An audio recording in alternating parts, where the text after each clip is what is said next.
here, so I gotta move that like something else.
Was that good? Yep. Thank you very much.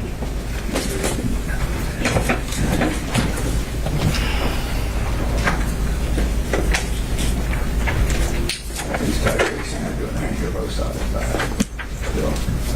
Both sides of 4 and packaging 6.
All right. Fulton County, Atlanta Judicial Circuit now session. The Honorable Judge Scott McPhee presiding. Court now come to order. Thank you all. Please be seated.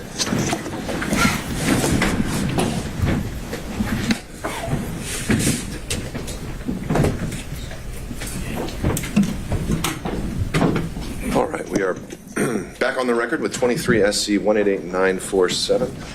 If we could have counsel starting with the state identify themselves for the record for the purpose of today. Adam Avati for the state, Your Honor. All right, and in order of the styling, let's start with former President Trump. I think we have Mr. Sadow on Zoom. You do, Your Honor. Good afternoon. Steve Sadow for President Trump. We waive his presence, and I believe Ms. Little is also on Zoom. And Okay, thank you, Mr. Sadow. On behalf of Mr. Giuliani. Admiral Stockton on behalf of Mayor Giuliani, I think David Lewis and John Esposito may be on the Zoom as well. And we'll waive his presence. There we go. On behalf of Mr. Meadows. Your Honor, Jim Durham on behalf of Mr. Meadows, and he waives his appearance. Thank you, Mr. Durham. On behalf of Mr. Clark. Harry McDougall, Your Honor, and he also waives his appearance. Thank you, Mr. McDougall. On behalf of Mr. Chile. Good afternoon, Your Honor. Richard Rice, President Court, Chris Anulowitz is on Zoom, and Mr. Chile waives his presence. Thank you. On behalf of Mr. Roman. Good afternoon, Judge Ashley and John Merchant, on behalf of Mr. Roman, and he waives his presence. All right, on behalf of Mr. Schaefer. Greg Gillen and Anthony Lake on behalf of Mr. Schaefer, and he waives his presence. On behalf of Mr. Floyd. Morning, Your Honor. Good afternoon, Your Honor. Chris Kucherov and Mr. Floyd. We also waive Mr. Floyd's appearance. Thank you, Mr. Kucherov. And on behalf of Ms. Latham. Anybody here on behalf of Ms. Latham?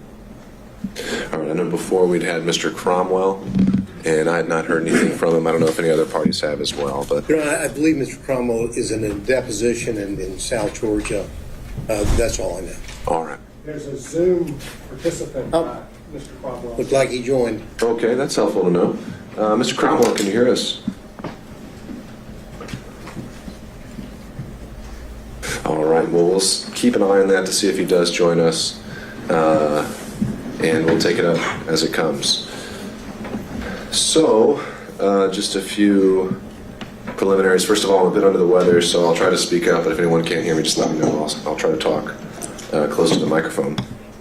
But we are here today, the sole purpose of which is that at the conclusion of the hearing on February 16th, I announced that I'd be meeting with Mr. Bradley in camera to assess the validity of his assertion of attorney-client privilege. I've now been able to do that, and I also allowed Mr. Wade the opportunity to weigh in and respond as well. And after considering the testimony, not only in camera, but also of what came out at the hearing, I found that neither Mr. Wade nor Mr. Bradley had met their burden of establishing that the attorney-client privilege applied, specifically as it relates to Mr. Bradley's knowledge of any relationship that existed between Ms. Willis and Mr. Wade, and particularly that it wasn't established that his specific knowledge came about in furtherance of legal advice. So having made that determination, I didn't see any other choice but to allow the parties to have an opportunity to explore that topic with him. There's really, in my mind, it's that topic only. I think that if there's anything else we've already covered, I'm not here to do it again. So with that, is there anything else we need to cover before kicking that off? Just Mr. Wade, he's still a potential witness. So he still needs to be continuing. Mr. Avani. I believe Mr. Wade was released from his subpoena when we concluded his testimony at the last hearing. So unless he's been re-subpoenaed, and I have no knowledge of that, he has every right to be present. Sure. I think procedurally that would be accurate. And so at this point I don't see a means where he would need to be recalled. And but if it is, then that is something you can take up. All right. Mr. Bradley, through his attorney, had informed me that he would be here today in person. I don't see him in the gallery. Do we know if he's out in the hallway? Yes, Your Honor. Okay. All right. If we could call for Mr. Bradley.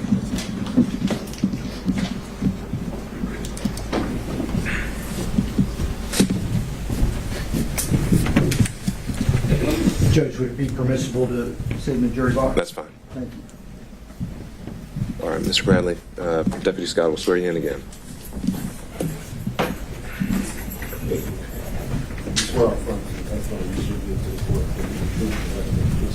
I do. Please proceed. First and last name for the court. Terrence Bradley, Terrence, Bradley, Bradley. Ms. Merchant. Thank you, Judge. Good afternoon, Mr. Bradley. Good afternoon. Good to see you. Sorry, under these circumstances. I'm going to just go straight to where we left off before. Fani Willis and Nathan Wade were in a romantic relationship, correct? Correct. And it began at the time that they were both municipal court judges, correct? Objection, Your Honor, based on privilege. That would be covered in the attorney-client privilege. Okay, overruled. I do not have knowledge of it starting or when it started. Terrence, you told me that it started when they were both municipal court judges, though, correct? That is incorrect.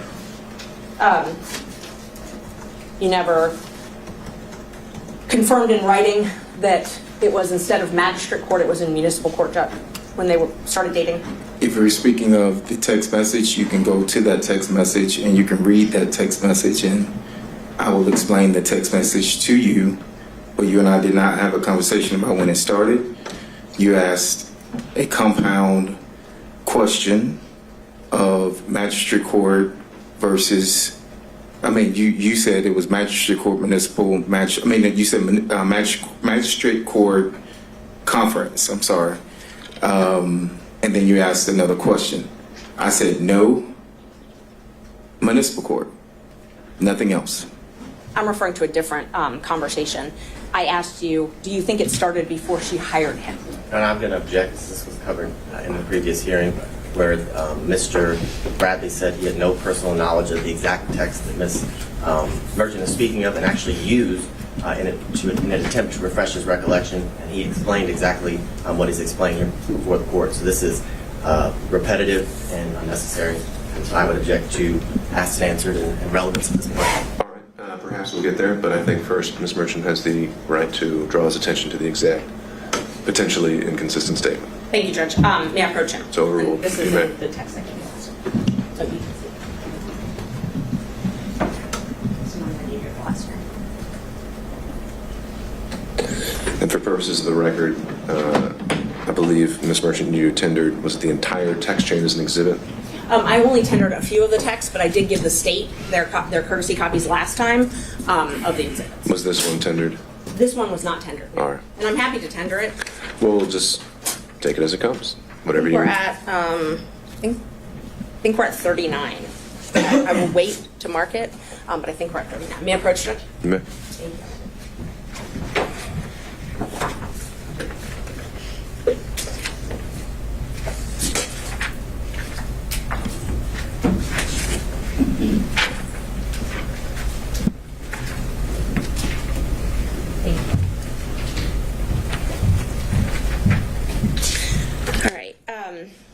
So, Terrence, do you remember telling me that it started when she left the DA's office and was a judge in South Fulton?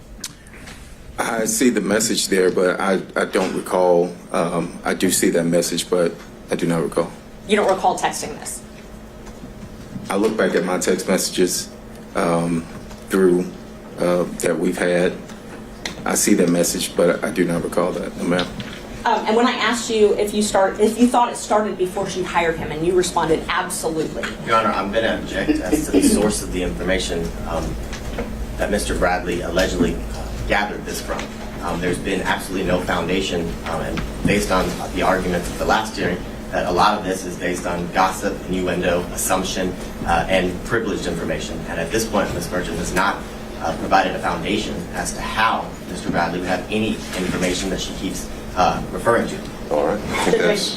Go ahead, Ms. Merchant. I didn't ask him about the source of the information. And under Rule 621, I can impeach him with any inconsistent facts. This is an inconsistent fact. I can impeach him with any contrary facts. Sure. This is a Why would contrary it fact. be a relevant impeachment if he actually has no personal knowledge of this? If he doesn't. Sure. So I think you have to lay that foundation then, so that'll be sustained.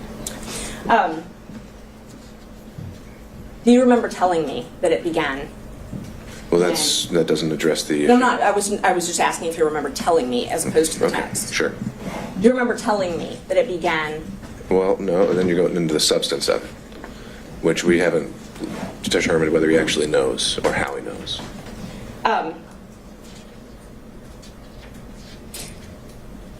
You told me, in fact, you corrected me when I said magistrate court. You corrected me and said it was municipal court. Do you remember that? Same objection, Your Honor. This is the exact same issue, right? Well, I'm asking if he remembers that. He hasn't answered that question yet. Right, but the relevance of whether he remembers it isn't established until we know how he remembers it or why he knows it. If that makes sense.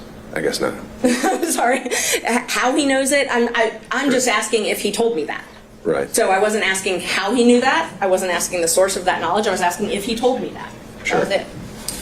But that's the point. It's how he knows it. Right. The source of his knowledge. The state would contend is hearsay because it's gossip and innuendo, which is what was indicated the last hearing. Well, it may not be hearsay, it may not be gossip. We haven't really gotten there yet. We don't know how he knows what apparently he's telling her, and I think we need to figure that out before we can go any further. Yes, and if the source of the information is a witness who've testified, then it's not hearsay. So when did the relationship start? I cannot answer that. When was your first knowledge of the relationship?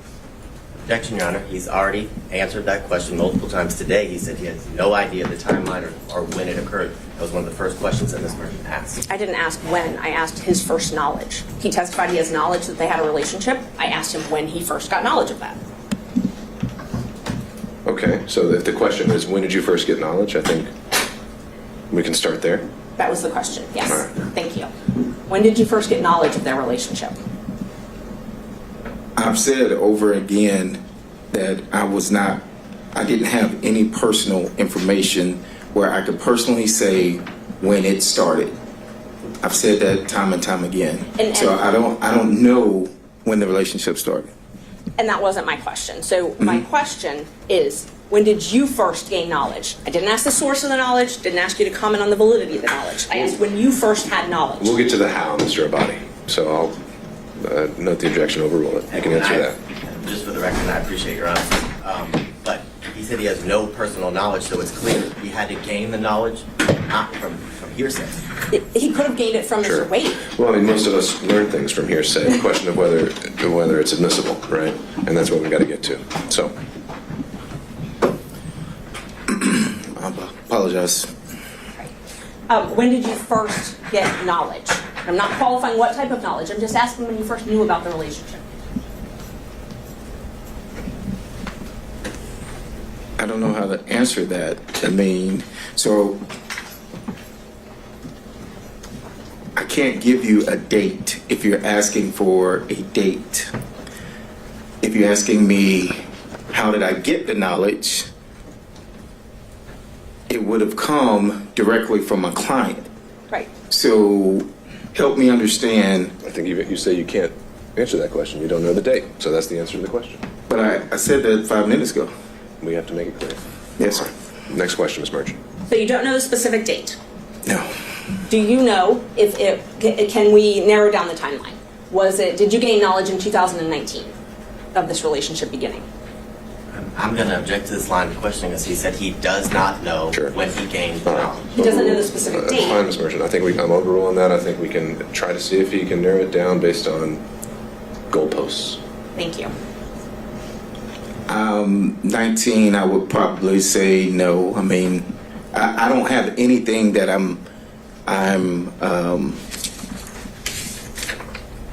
there wasn't a specific date. There wasn't a football game. There wasn't something that I can attribute to him telling me whatever. And so you're asking for a date, you're asking for a year, it's still a date. And at this time, I am telling you that I do not have the date. Let's try this then. So you received a contract from Ms. Willis January 2021, correct? Can I see the?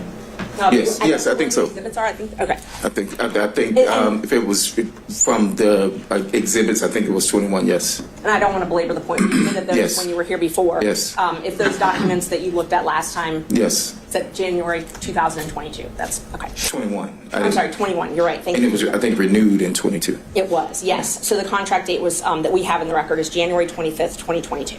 So using that date, at that point, had they begun their romantic relationship? Of 2022. January 25th, 2022. 2021, I'm sorry. When you got your first contract. I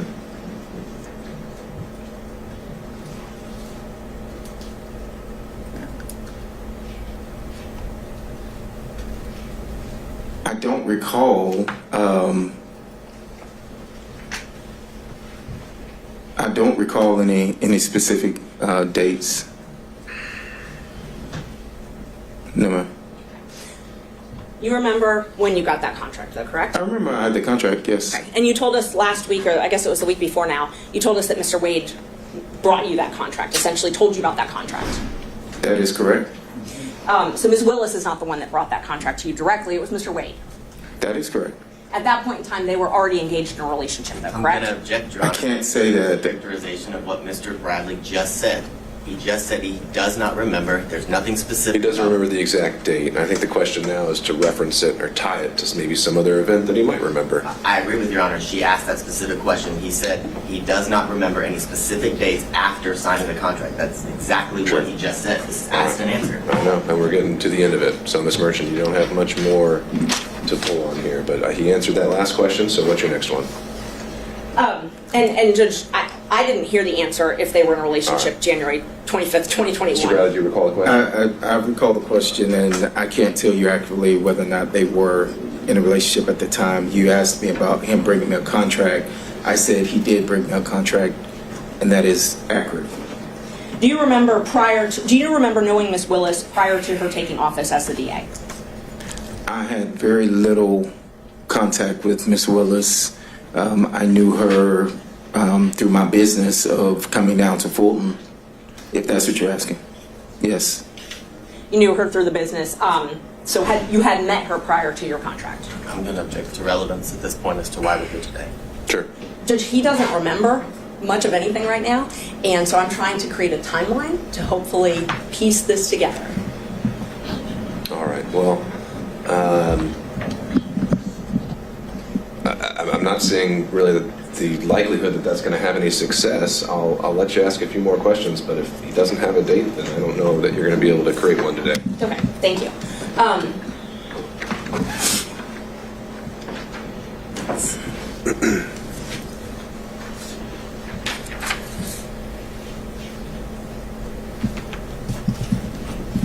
So the time that you had this contract from January 2021 until January 2022, did you come in and out of the DA's office? Yes. Okay, and so were you able to witness Mr. Wade and Ms. Willis interact during that time? I'm going to object. This has been asked and answered. It was addressed at the last hearing about Mr. Bradley's access to and from a specific room to pick up files. And Mr. Bradley said that he rarely saw them together, but this was answered. I think the only avenue that was closed at the last hearing was his personal knowledge, potentially through, well, actually, no, if he testified, it was that he had no personal knowledge. It's knowledge that conveyed to him that was cut off at the last hearing. That's really the only thing we hadn't been able to explore, unless you correct me if I'm wrong. Knowledge that was conveyed to him by somebody else. That's that he claimed at the time was privilege. I found that it's not. That's what we're here to explore. Okay.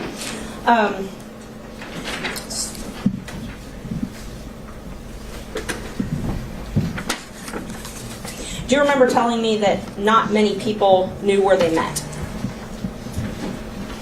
I'm going to object as to relevance, as to his personal knowledge, which is what 602 requires. Yeah, we're back to the same point, Ms. Merchant. His personal knowledge is what I'm asking him what he told me. But he hasn't yet told you how he knows that. And so, unless he can establish why he should be testifying on this at all, then there's no relevance. And I don't know how he knows that. That would be the next question. But ask him how he knows it. I first have to establish that he said that. No, you don't. You could go the other way around. When you told me that it started when she left the DA's office and was a judge in South Fulton, where did you gain that knowledge from?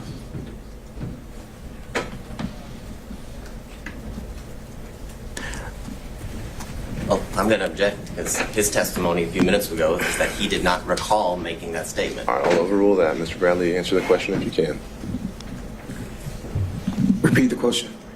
When you told me that their relationship started when she left the DA's office and was a judge in South Fulton, where did you obtain that knowledge from?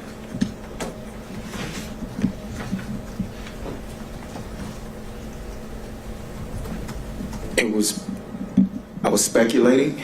I didn't have a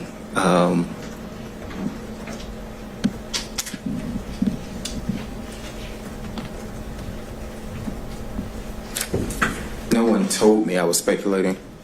No one told you that? No one told me that. You were speculating based on things that had been told to you or things you had observed? So I'm going to object as to the nature of this line of questioning because the witness has made it clear he was speculating as to how or what he knew. And if it's speculation, it's inadmissible before this court. All right, but the motivations for his reason for speculating would be admissible, so I'll overrule that. Thank you, Judge. Was this speculation, when you told me that, was that based on things that had been told to you and things that you had witnessed? I never witnessed anything. So, you know, it was speculation. I can't tell you anything specific, if that's what you're asking. You can't tell me anything specific as to why you speculated about that?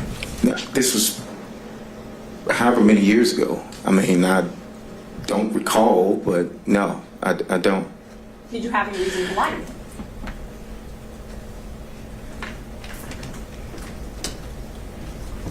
I don't know if speculation is lying, but Well, let me just show me where in this text it says you're speculating. Or you didn't guessing. ask me if I was speculating or guessing.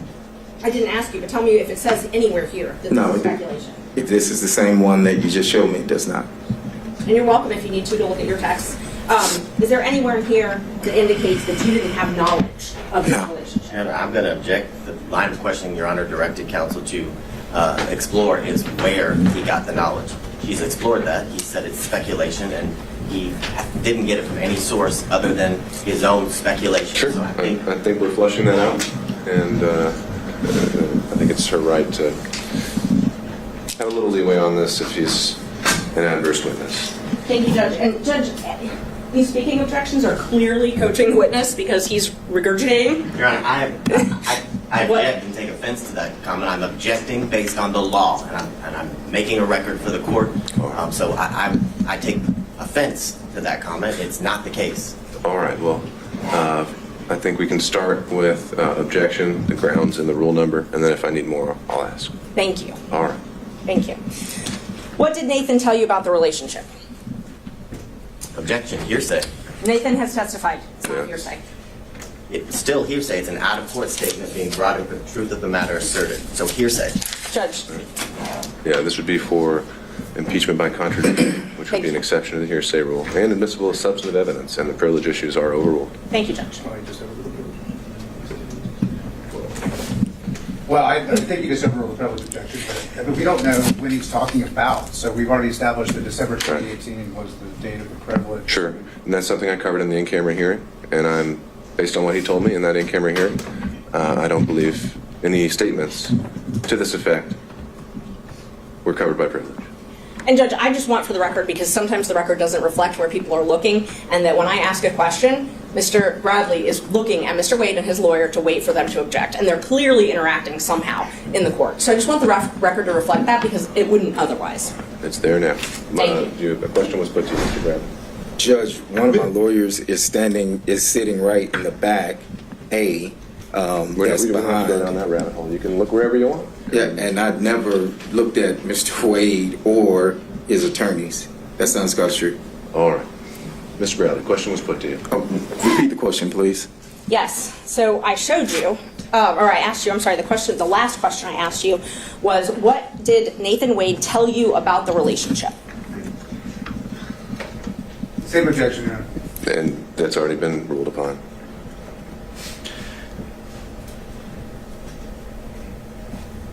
I recall him stating that at some point they were dating. I can't tell you what date that was. It was made in confidence. We were in the back of our office. Our offices were the only two in the back. There was no one else present. That is all I can tell you at this time. One time?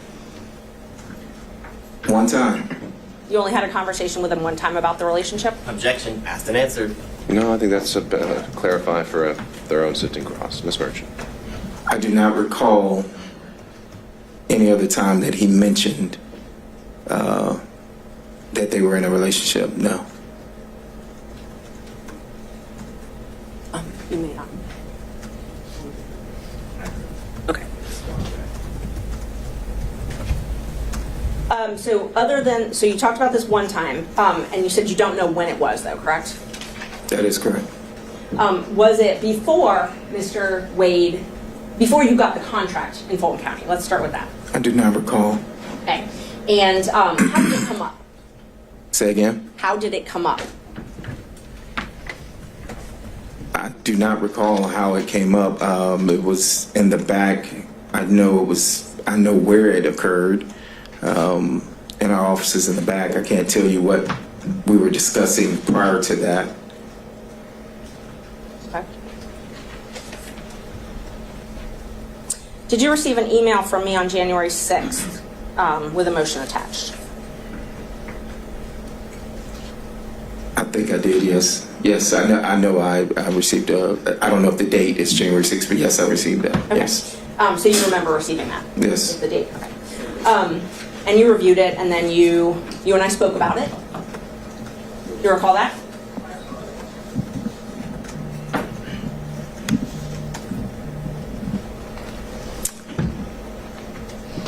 Did we speak over the phone, or are you saying through a text? That's what I'm asking you. I can't remember whether it was text or phone or... But you recall us speaking, one way or another? One way or another, yes. Okay. And where I was trying to confirm the facts in that filing.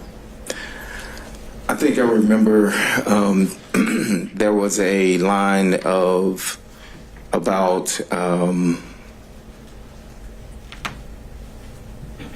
accuracy of how much money that my office, the law office of Terrence Bradley, have received, and whether or not that was going to be in the motion or not. Well, there wasn't a discrepancy. I had kept that out, and you asked me to put that back in, correct? I recall you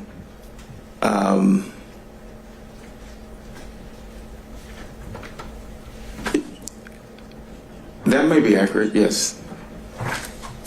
And you thought, because you thought it might be suspicious if you were left out of the motion. No, I think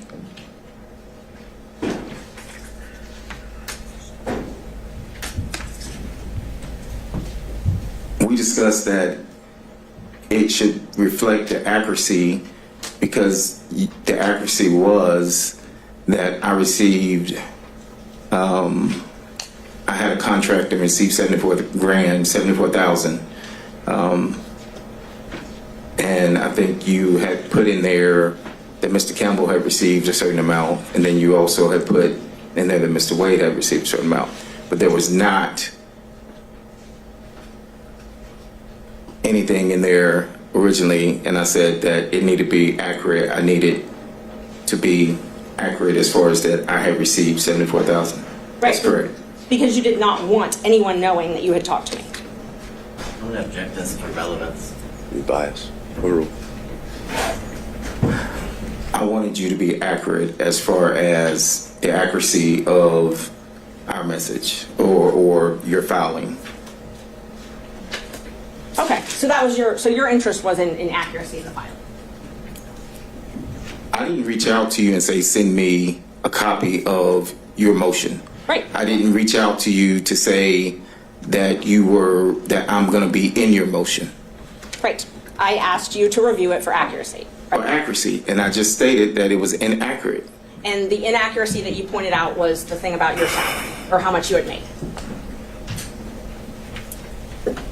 That was the inaccuracy that I saw that jumped out, was the fact that I saw that I was left out when you had put the firm, the money wise.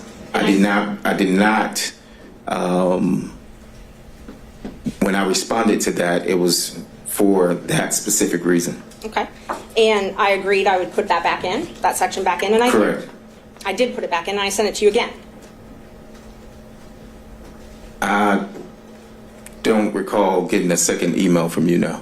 But you were happy that I put it back in, or that I agreed to put it back in. I'm going to object this to relevance. Yeah, we need to get to more material aspects. Yes, Judge, I'm moving along, I promise.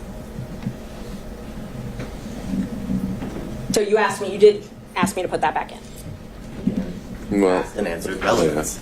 well, he didn't answer that last question, so overruled. You did, can you confirm you did ask me to put that back in for it to be accurate? Yes, that's correct. I said that, yes. Okay. And then I asked you if everything was accurate and you said looks good. Correct? I recall you asking that, but the looks good was applying to the accuracy of the 74,000. That's it. Okay. So when you reviewed the motion and you specifically pointed out that one thing that you found inaccurate, you didn't point anything else out that you found inaccurate in that motion, though, correct? No, I did not. And that motion alleged that their relationship began when Ms. Willis was in municipal court.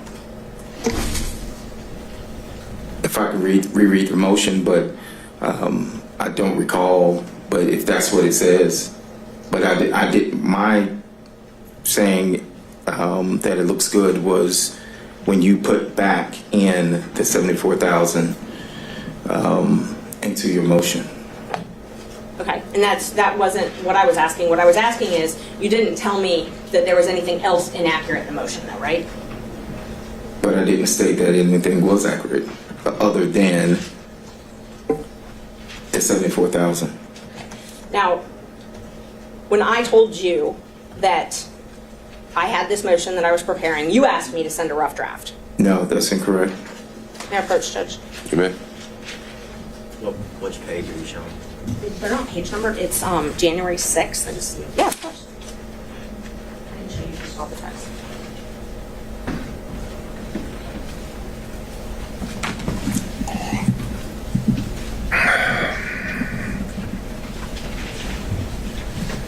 Take a look and see if this reflects.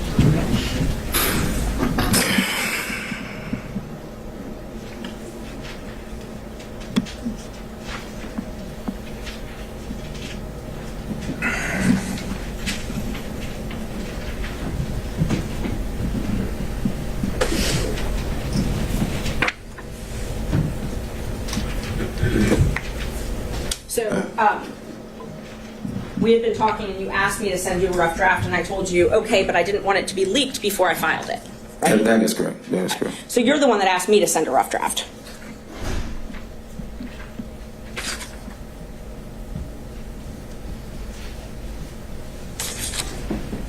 Yes, that's correct. Yeah, yes, that's correct. And that was at 10:08 on Saturday, January 6th.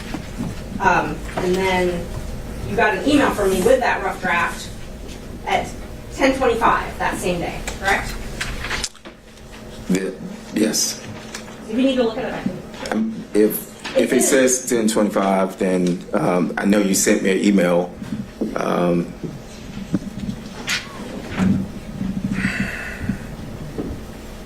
While he's looking at it, I'm going to object us to ask and answer. We've been through the fact that he sent him a copy of the motion, whether he specifically said rough draft or not, and then asked about the accuracy. He's explained his answer, and I object to ask and answer. So. Understood, Mr. Vine. We're getting there. Overruled for now.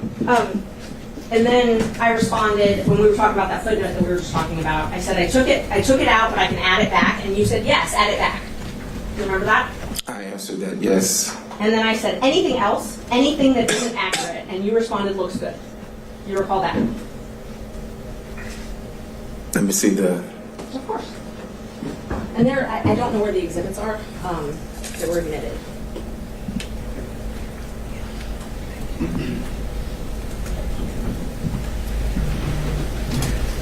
That refresh your memory? It says looks good, but as I stated before, I was responding to you putting me back into the motion for receiving $74,000 in a contract. Well, that's not what this says. This says, you said yes, add it back, and then I said anything else, anything that isn't accurate, and you responded looks good.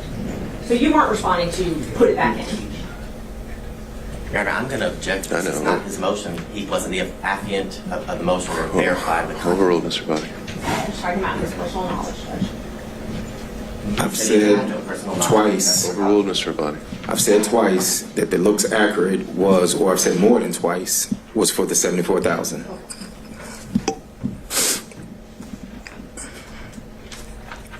Do you remember telling me about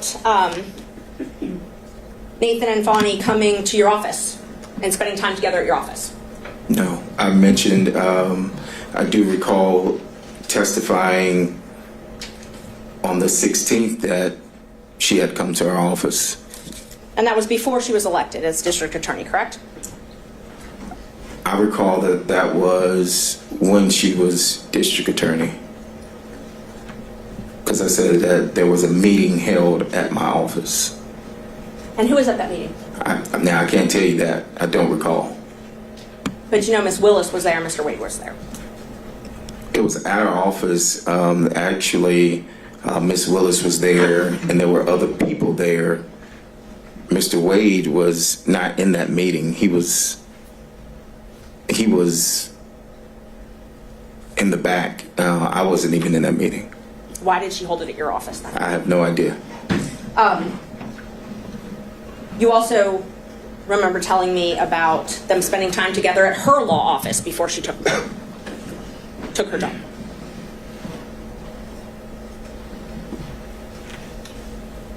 I don't recall. Do you? I don't recall. Do you have something to? Well, what I'm asking is, let's back up a sec. So Ms. Willis rented a law office from the Evans firm, or Andrew Evans and another lawyer, I think Stacy Evans. You have knowledge of that, correct? No, I'm going to object to hearsay. Well, How does he know the information? That would be the correct question. okay. Ms. Mershon? I don't really know even how to respond to that. Hearsay, I'm asking if he knew that she rented Yeah, offices. he may have been there. He Right. may have seen a business card or something at some point. I think you can answer that. I've never been to Miss Willis's office when she was in private practice. I've never dealt with where she rented. I didn't even know where her office was. So, Do you remember, though, knowing that she rented an office yes. from the Evans? Yes. You did know Yes, that? that is correct. Yes. Okay. And do you remember telling me that Mr. Wade and Miss Willis would rendezvous at that office? I'm going to object to, again, hearsay as to how he knows that information. He said he has no personal knowledge. He did not say he has no personal knowledge, Judge. He hasn't even answered it. No, he said in general he had no personal knowledge, so it's not been established the source of how he would know this because he said he's never been to her office. All right. Ms. Mershon, if you, I know you're trying to impeach him by a prior inconsistent statement, but unless you can first back up and show why each statement is actually something that he had knowledge of, I don't know if this is going to be relevant. And Judge, I'm not even there yet, but again, a speaking objection, and so now I would anticipate what our response is going to be next. I didn't ask anything that was objectionable, but these objections are coaching the witness. I asked if he had knowledge. That's it. I didn't ask, did someone say this to you? I didn't ask, what did this person tell you? I asked if you knew. Well, no, you're asking if you had knowledge, and then you say of something specific. So, Once I get an answer to that, if he has knowledge, then I will follow up with where that knowledge came from. all right, well, let's try again. So my question is, do you have knowledge of them meeting at that office? Objection, foundation. Okay, all right, overruled. Do you have knowledge of them meeting at that office? I have no personal knowledge, if that's what you're asking. I didn't ask that yet. I asked if you have any knowledge. Objection, that would be hearsay. Overruled. Not if it came from Mr. We Wade, don't know where it Judge. came from. So he said, how do you know, Mr. Bradley?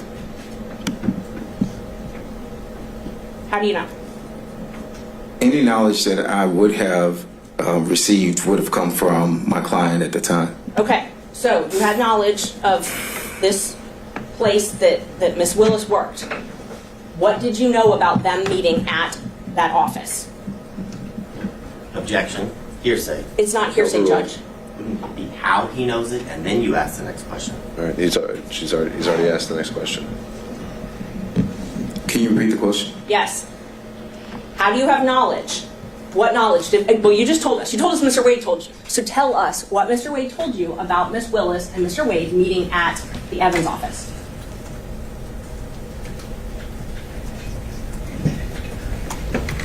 Objection, Your Honor. Privilege. This clearly covers the time after December 2018 that would be covered by the privilege. Yeah, overruled.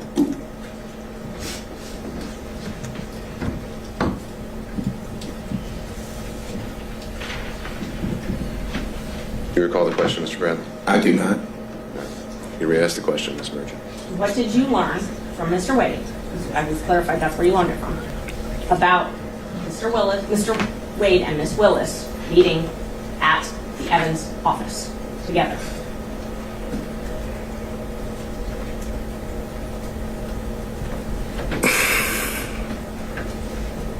I don't object to asked and answered. He's testified that He hasn't answered. We haven't heard an answer. He testified he had one conversation with Mr. Wade in the back of his law office. No, and his answer may change. So Tip him overruled. off as to how to answer the question. I can't recall what the conversation was. I do recall knowing that he would go down to the office or had been down to the office, but I can't tell you in what capacity or when or any of that. No. Mr. Wade told you that they had sex at that office, though, correct? I don't recall him saying that, no. You don't recall. No. So it's possible he did say that. You just don't remember one way or another? I do not remember him saying that. And do you recall that he had a garage door opener to either a house or a condo or something like that of Miss Willis's? I've never seen a garage door opener. I've never been to Miss Willis's house. I've never been to, and I'm trying to explain, I've never been, so no, I do not have any personal knowledge of him having a garage door opener. Okay. Let me ask the question again. Yes, ma'am. I didn't ask if you had personal knowledge, like as in you saw it.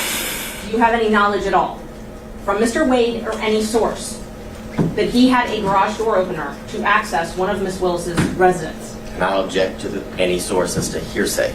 All right, depends on the source. Overruled. No, I don't have any knowledge. So when you told me that, did you just make it up? Do you have something that shows that I told you that? Yes, well, we're going to go through all the texts we can, but so was that made up though? But I'm going to object because I don't recall him having... That's right, just I'm a going to second. object under 106 as the rule of completeness. I don't have that text message or any text messages that indicate that, Your Honor. And I don't have, if it was a text, we had that conversation. I actually think it was when he was on speakerphone and Mr. Merchant was there, but I'm not sure. But I mean, if I'm asked to qualify exactly where that's from, I would give Okay, it. so rule of completeness would be if you need to introduce other text to show the context. If you're saying you haven't seen a copy yet, then I think Ms. Merchant needs to do that before you can And I don't decide have, your next step. And that's what I was asking him. If that was something he just remembers making up. If he doesn't, then that's fine. But She referenced text messages and started to go into her packet of papers. Sure. That have text So you don't have a messages. text message to that? I would need some time to look through, and I don't remember if I have a text to that or if it was during a conversation. It was one of those. All right, well, And he has now said that he has no knowledge, so on to your next question. Okay. Did Mr. Wade tell you about the trips that he and Miss Willis took? No. Do you have any knowledge of the trips that he and Miss Willis took? Objection, hearsay. Overruled. I do now. Okay. But you did not before this proceeding? I did not know until you text that you found that in the deposition of his divorce. I mean, not deposition, but something from his divorce. Okay. And when you responded, doesn't surprise me, they took many trips to Florida, Texas, California. Those are your words, though, right? I'm going to object as to relevance. He said Sure. he did not know, and he actually learned from Ms. Merchant the information. He said he learned about certain trips from Miss Merchant. Okay, you can tie it down, but Thank you. we'll He said he see. had no information about any trips that Ms. Willis and Mr. Wade took. That he learned it all from Ms. Merchant. That was his testimony. Sure. Judge, I'm Maybe allowed the conclusion we reach. I think she's going to ask more than one question, though. All right, Ms. Mershon. And if, Judge, just so we can be clear, if he said more than one version, that's all relevant. We're allowed to talk about the different versions that he's told. All right, I've overruled the Thank objection, you. Ms. Mershon. Do you remember telling me that it didn't surprise you that they took the trips that I found in the divorce file because they took many trips to Florida, Texas, California? And then you told me that they took the trip to California when she moved her daughter there because she failed out of FAMU. Do you remember that? I don't recall that, but if I don't recall. Okay. Judge, may I approach? It's Sure. You may. It's in one of the ones I gave you.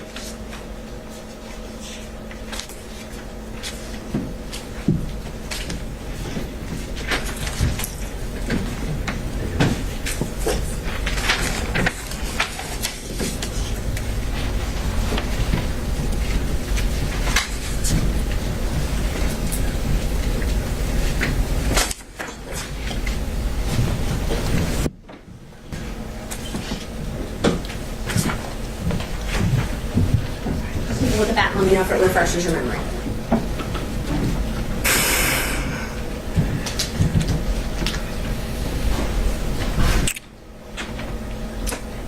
So when Just first let me know if that refreshes your memory. yes, Okay. yes. So it's true that you told me that they took many trips to Florida, correct? Per that, yes, but one of the messages is cut off, and you asked about some other trips, and I said, no, I didn't, I think.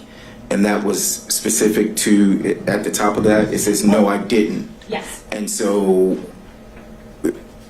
that was to the trips that you asked me about. And I think before that, when you mentioned that you found all these trips, I think I said, oh, wow. Yes, you did. And You did not know about all the trips that were taken, and you qualified it. You said, no, I didn't. When did it happen? And then the next text, which I can get, or you can look at your phone, or whatever refreshes your memory, you said was after you left, after the firm was dissolved, I'm correct? going to object to relevance. Overruled. It was after the firm, the trips that you said, no, you didn't know about. You told me those were after your firm had dissolved, correct? I think you mentioned that they were after I left, maybe, or whenever you found them. And I said, no, I didn't know about those trips, so. So you believe I mentioned that it was after you left? I'm quite sure you have the text message, and I will refresh my memory. Is it easier for you to refresh your memory with your own phone or with my printouts of screenshots? Well, you have the printout, so. I know, but Judge, the reason I'm asking is because I'm getting objections that I've cut things off, and it's just the nature of how you have to print out screenshots. So in order to avoid that, I'm happy for him to refresh his memory with his own phone, if that would be, Well, I don't know if he's accepting your offer or not, so you're would that be easier for you? You can just provide the documents. Okay. Let's see.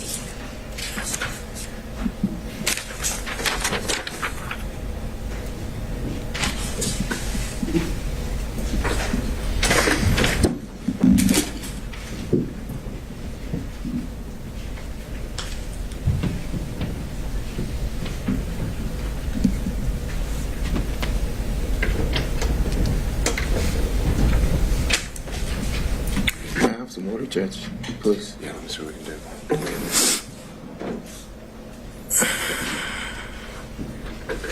Sorry, Judge, I'm just trying to pull out all of the messages that you may need. All right. Well, I don't really see, at some point we're reaching the cumulative point where we don't need to go through an entire 6-month text chain. You're making the point that he'd made some comments to you along the way that led you to believe he had more knowledge than today he's testifying that he had. And so if you've hit the high points of that, then I don't know what else we can cover that actually moves the needle. Okay, I'll move on to the actual trips then. So you told me that they took many trips to Florida. That refreshed your memory. You told me that. Was that based on your knowledge from Mr. Wade?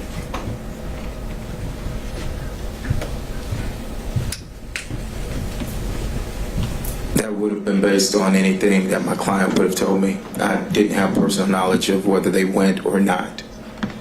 The trips to Texas, and you're the one that typed to Texas. Was that based on your knowledge from Mr. Wade?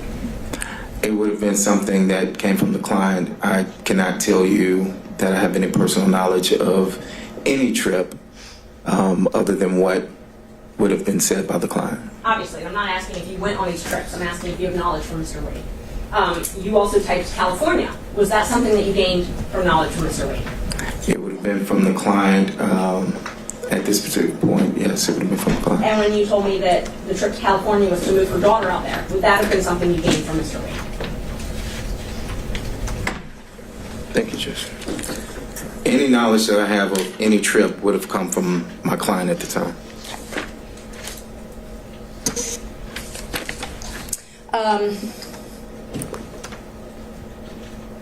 You told us last week that Mr. Wade used your credit card one time.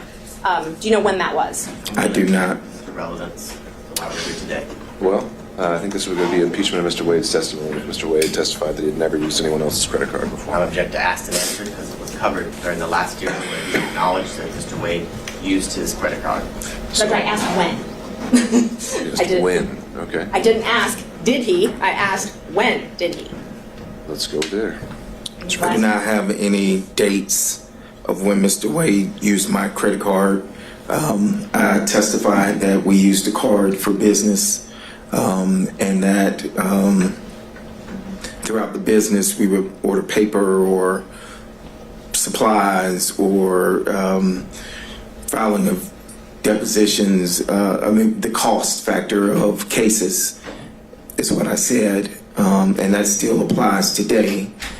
Did he use my credit card? He did, but I can't tell you who he used that card, what the trip was for.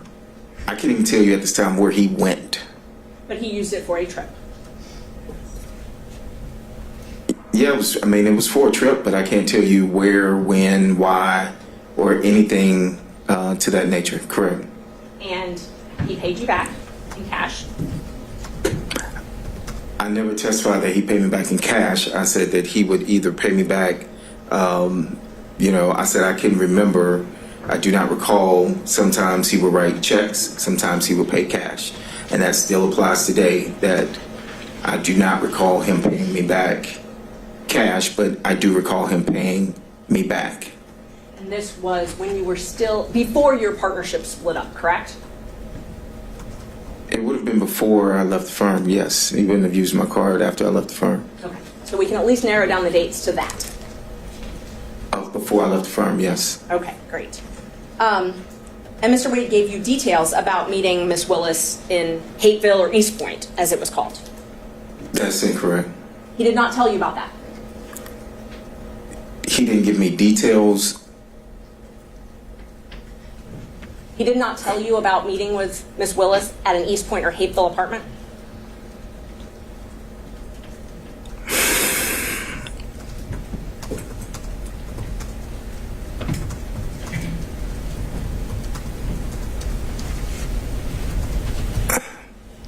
At this time, I don't recall.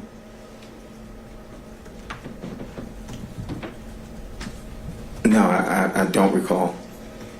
Where did you get that information from then? He's testified he doesn't recall if he even had that information. I asked if he got it from Mr. Wade, and he says he doesn't recall. So then I asked where he got it from. I do not recall where I got the information from. Okay. And you and Mr. Wade were friends as well as business partners, correct? We were friends in the sense of I've known him for years. Yes, we were friends. And you definitely did not want to come and be a witness in this case, correct? That is correct. And it was after, and we talked about this earlier, that Gabe Banks called you and then Nathan Wade called one of your friends. It was after that you hired Mr. Chopra to assist you in this matter, correct?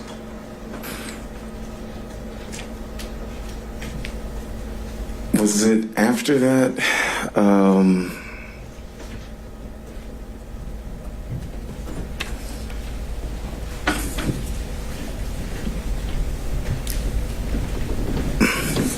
So I hired Mr. Chopra and I hired Mr. Graham.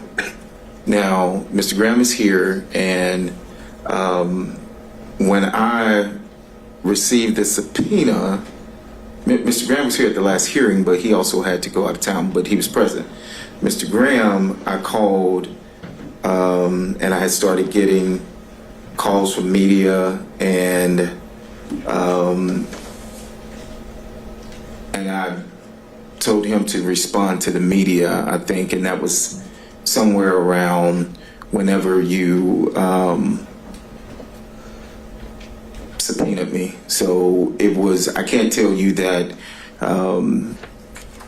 it was that instance of those calls for Mr. Chopra, but I had engaged Mr. Chopra and Mr. Graham at that time. Okay. I'm going to ask the question again because I didn't get an answer to it. After you got the phone call from Gabe Banks and from Nathan Wade to your phone. I think it was before that, but however, I think it was before that is what I'm stating. When you got the call from Gabe Banks, you called me immediately. Well, actually, you texted me and then you called me.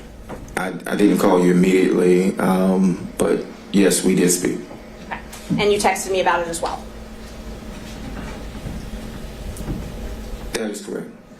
And then we spoke after Mr. Wade called your friend, and we talked about that as well, correct? That is correct. And at that point, you didn't mention anything to me about being represented by Mr. Chopra. But I didn't mention anything about Mr. Chopra or, that is correct. Yes, that was only my question. Let's see. I'm going to show you two more texts. They're in the ones that you got. All right, Ms. Merchant, we're going to do 5 This is the more last minutes. 2 questions. Thank you. 3:05, I'm cutting you off. Thank you.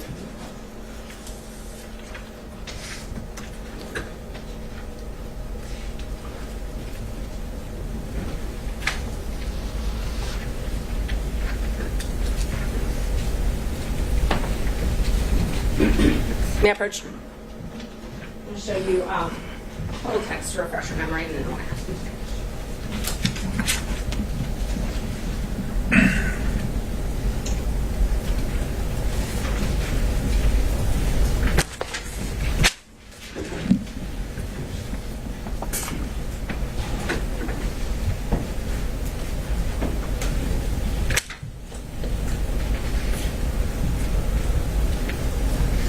Are these supposed to go together? No.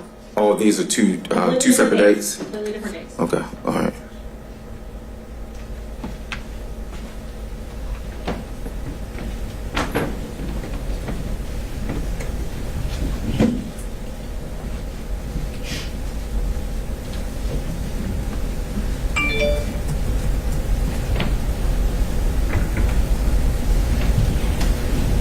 So I know we talked about the other occasions where you said the texts were just about the footnote, but do you recall me asking you,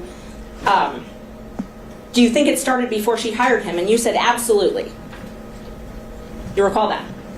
I see that in the text message, yes. Okay.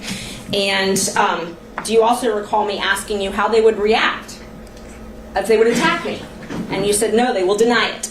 Your Honor, objection as to speculation as to how he thinks they will react. I think that goes to the motivations of the witness. Overall. And you told me that they will deny it. That's written in there, yes. I just want to, one last opportunity. You're an officer of the court, correct? I am. And you're under oath today? I am. Is there any of your testimony from today or the previous days that you want to correct? That I want to correct? Yes.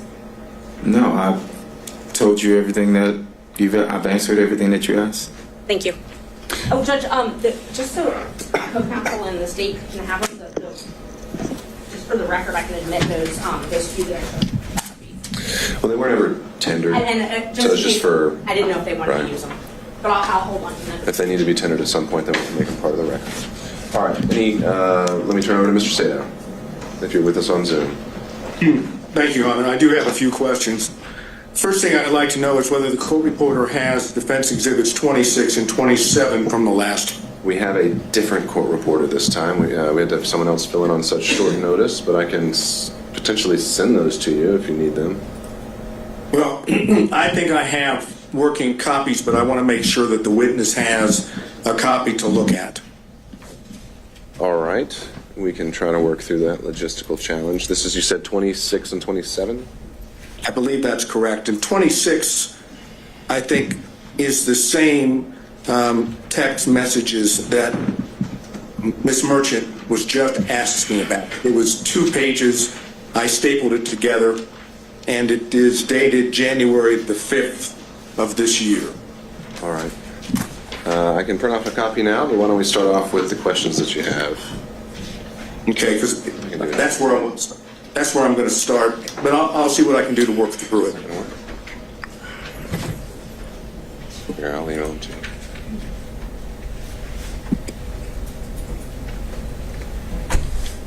Okay.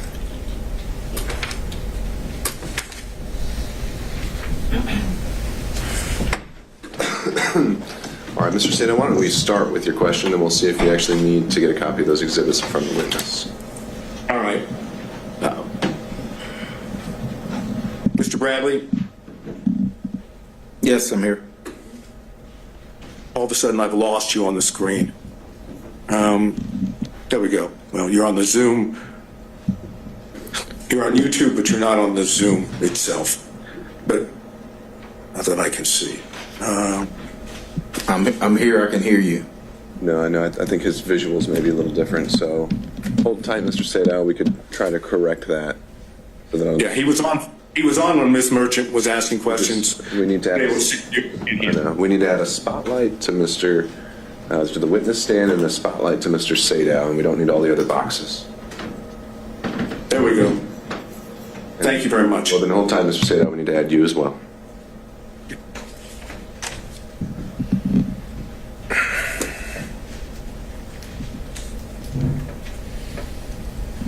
All right, now we're ready.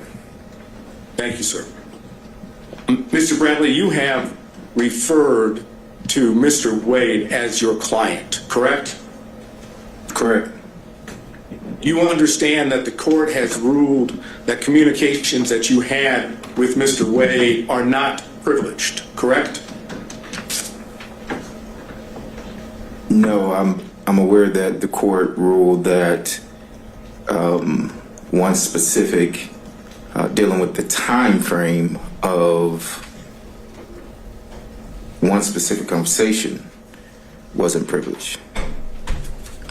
Then I'm going to ask Your Honor, if it's that the limitation, or to clarify, email. Sure, Mr. Sadow, you asked whether all communications with Mr. Wade, I think, were covered. That was not the extent of the ruling. The only ones that I deemed were not covered, and that I'd asked about in the camera hearing, because those are the ones that were relevant, were any communications Mr. Wade made regarding the existence or non-existence of a romantic relationship with Ms. Willis. Fine, thank you, Your Honor. I understand. So, going back to this line of inquiry, when you say you don't have personal knowledge, what I want to ask you to start with is very simple. Did you have communications with Mr. Wade about the relationship between Mr. Wade and Ms. Willis? It's a simple yes and no. Yes. Okay.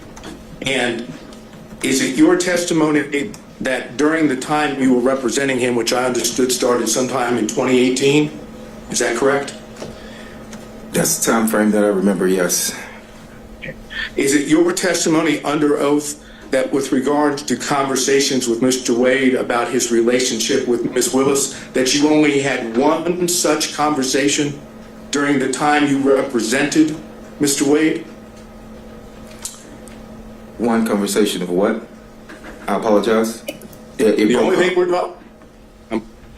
only thing I'm asking about is that area that the court said is not privileged, which is the relationship between Mr. Wade and Ms. Willis. You've testified that during the time you represented Mr. Wade from 2018 on, that you only had one conversation with him in reference to the relationship between Ms. Willis and Mr. Wade. Is that correct? Yeah, I think that's fairly accurate, yes. Okay, so out of the entire time, I'm talking about could be 2018, 2019, 2020, 2021. When did you stop representing Mr. Wade? It was a few months after I left the firm. All right, give me the approximate time. I left maybe June, July of 2022, maybe. Okay, so that would suggest that for, assuming it's 2018, 2019, 2020, 2021, and half of 2022, which is in the vicinity of 4 to 4.5 years, you're testifying under oath you had one conversation about a relationship between Mr. Wade and Ms. Willis. Is that correct? I don't recall having any other conversation with Mr. Wade about him and Ms. Willis. Is it your testimony then that you don't remember any other conversation, or there wasn't any other conversation besides the one? I'm going to object as to asked and answered. I think he's drilling down. I think that's a fair question overruled. I don't recall. I would say it was the one, but I don't recall. You testified that you did have communications with Mr. Wade about him visiting with Ms. Willis at a condo or apartment, correct? I don't think I testified that I had a conversation. I testified that any knowledge that I would have known anything about any condo would have come from that, but I don't recall a conversation about that. I do not recall a conversation about that. Okay. Do you recall any other thing at this point in time under oath that would indicate when the relationship started between Mr. Wade and Ms. Willis? I do not know when the relationship started between Mr. Wade and Ms. Willis. I cannot recall that. I can't. Oh, I'm sorry. Go ahead. I'm going to drill down on that now, okay? Yes, sir. Mr. Wade was hired as the special prosecutor on November 1st of 2021. You're aware of that, correct? I have my contracts to show when I started. No one showed me the contract of when he started, but if he has a contract for November 1st of 2021, then that's correct. All right. I'm going to suggest to you that the record will reflect that the contract between Ms. Willis and Mr. Wade was November 1st of 2021, correct? I want you just to accept that, okay? Is it your testimony that you don't know under oath whether or not there was a relationship between Mr. Wade and Ms. Willis before the contract? I do not recall any dates of when the relationship started. So whether you are pinpointing a date of when his contract started or not, I'm telling you I did not recall any specific date that he flat out said anything about a relationship with Miss Willis. Okay. Now I want to go, based on what you've just said, let's go to what was Defense Exhibit 26. Okay? In Defense Exhibit 26, which I showed you last time, was 2 pages of text messages between you and Miss Merchant, correct? Correct. All right. Now, the first page starts off by saying, Miss Merchant, like, just date, don't hire him. Do you think it started before she hired him? You see that?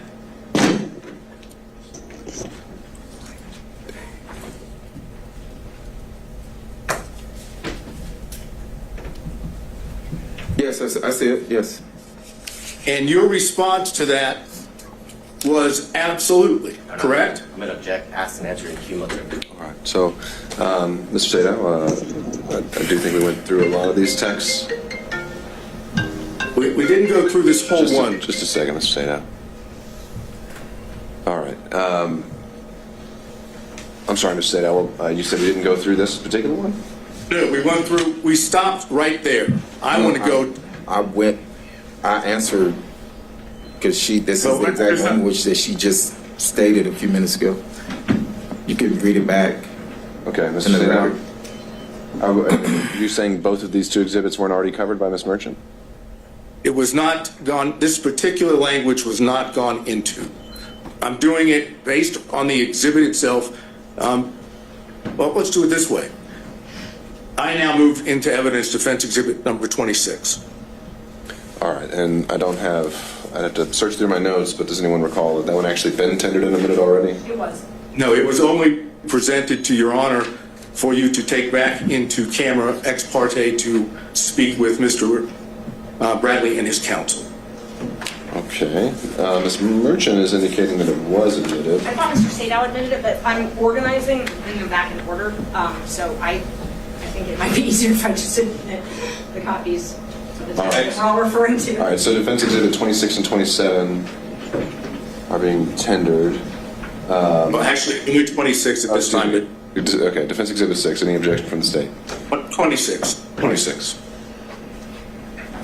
I'm going to object as it relates to foundation and authentication. It was used to, during the last hearing for the purposes of refreshing his recollection, and it's my recollection is that it didn't refresh his recollection, but I renew my objection as to acid, answered, and cumulative. Okay. As to foundation and authentication, I think Mr. Bradley has recognized them as texts that he sent and received, so I think I'd overrule on that basis any other objections to their admissibility from any other defense counsel, and seeing none, defense exhibit 26 is now admitted. Mr. Sadow. Thank you. All right, let's continue. Now I'm publishing it. After you said the word absolutely, on your own, you said it started when she left the DA's office and was judge in South Fulton. They met at... Object. Asked and answered. All right, understood, Mr. Body. I'm going to let Mr. Sadow have a few minutes on this, and we'll go from there. But Judge, I'm sorry. I did answer this. I answered it for Ms. Merchant. I stated that I was speculating. The judge, someone objected to the speculation, but this was the exact same language. Well, thank you for that, Mr. Bradley. Mr. Sadow is asking the question in a slightly different manner, and I'm going to give him a little bit of leeway to do that. So, Mr. Sadow. All right, I hesitate to have to start back where I was, but after the word absolutely, you, on your own, said it started when she left the DA's office and was judge in South Fulton. They met at the Municipal Court CLE conference. That's what you said, correct? That is correct.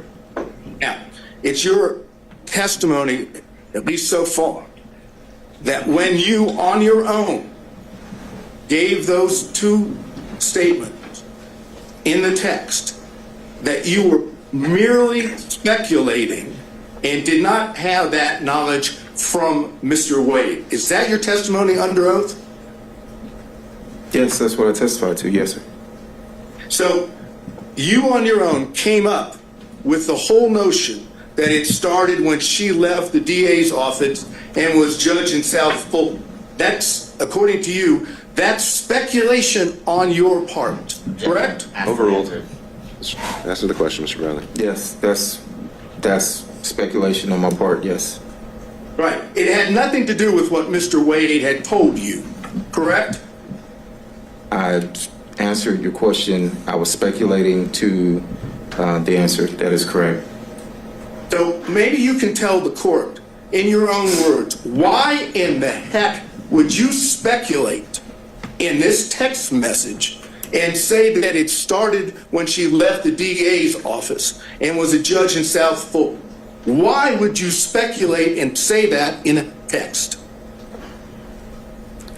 I knew they had met at the municipal court conference. How do you know that? I'll stop you right there. How did you know that? I answered that at the last. I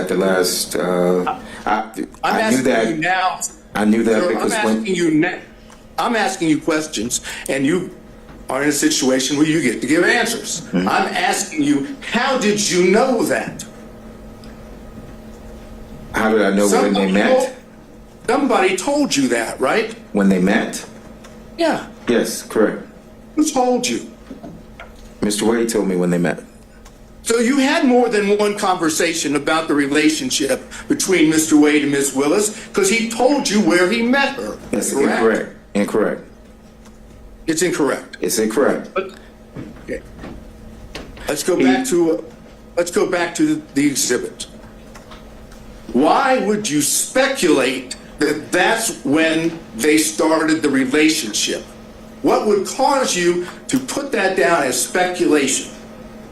I don't recall, but why I thought that it started at that time. But I do recall that he only met her, and I testified to that he met her at that conference, which was in 2019. You knew that Ashley Merchant represented a defendant in this case when you were text messaging with her, correct? Yes, I did. Yes. And you knew that the reason she was asking you questions about Mr. Wade was because she was trying to show when the relationship began, correct? No, that's not 100% It's not, but correct. the beginning of the text message.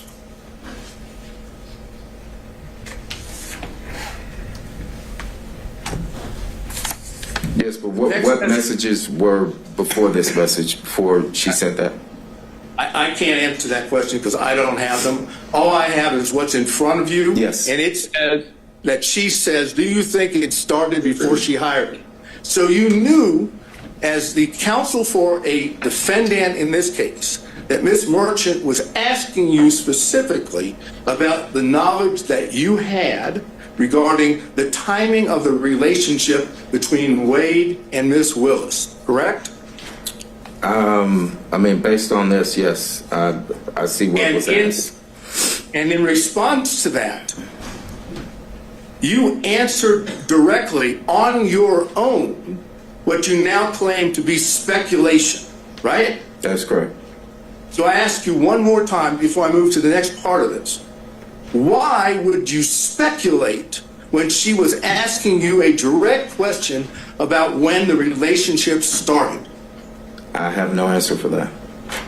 Except for the fact that you do in fact know when it started, and you don't want to testify to that in court. That's the best explanation. This is completely argumentative. That's the true explanation, because you don't want to admit it in court, correct? No, I have no direct knowledge of when the relationship started. I'm not going to go back through that again. But if you didn't know, and you were asked specifically as this exhibit shows, maybe you can explain why you wouldn't say, I don't know.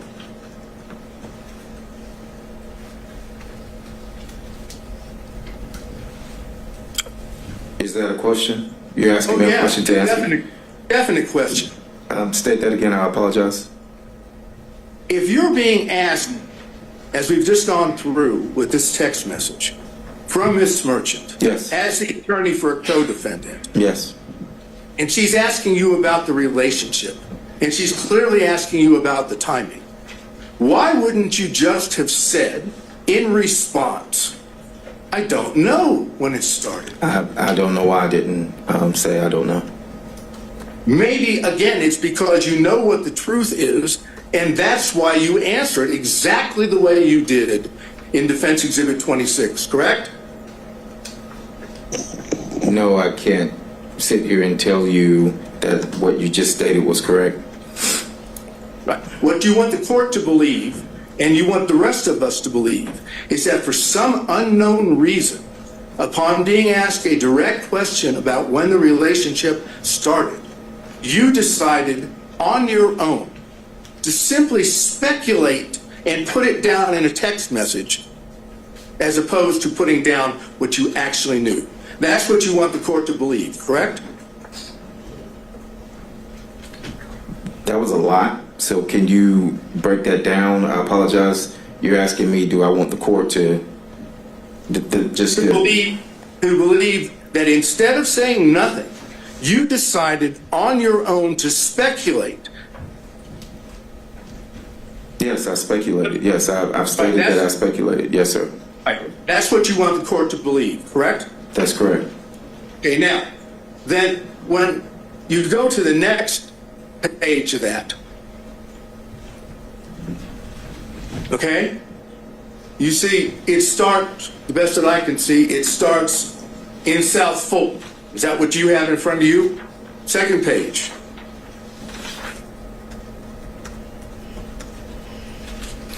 The second page that I have says that's what I figured. Okay, that may be cut off from the one that I have. I'm looking at my opening line says in South Fulton. Is that on your second page?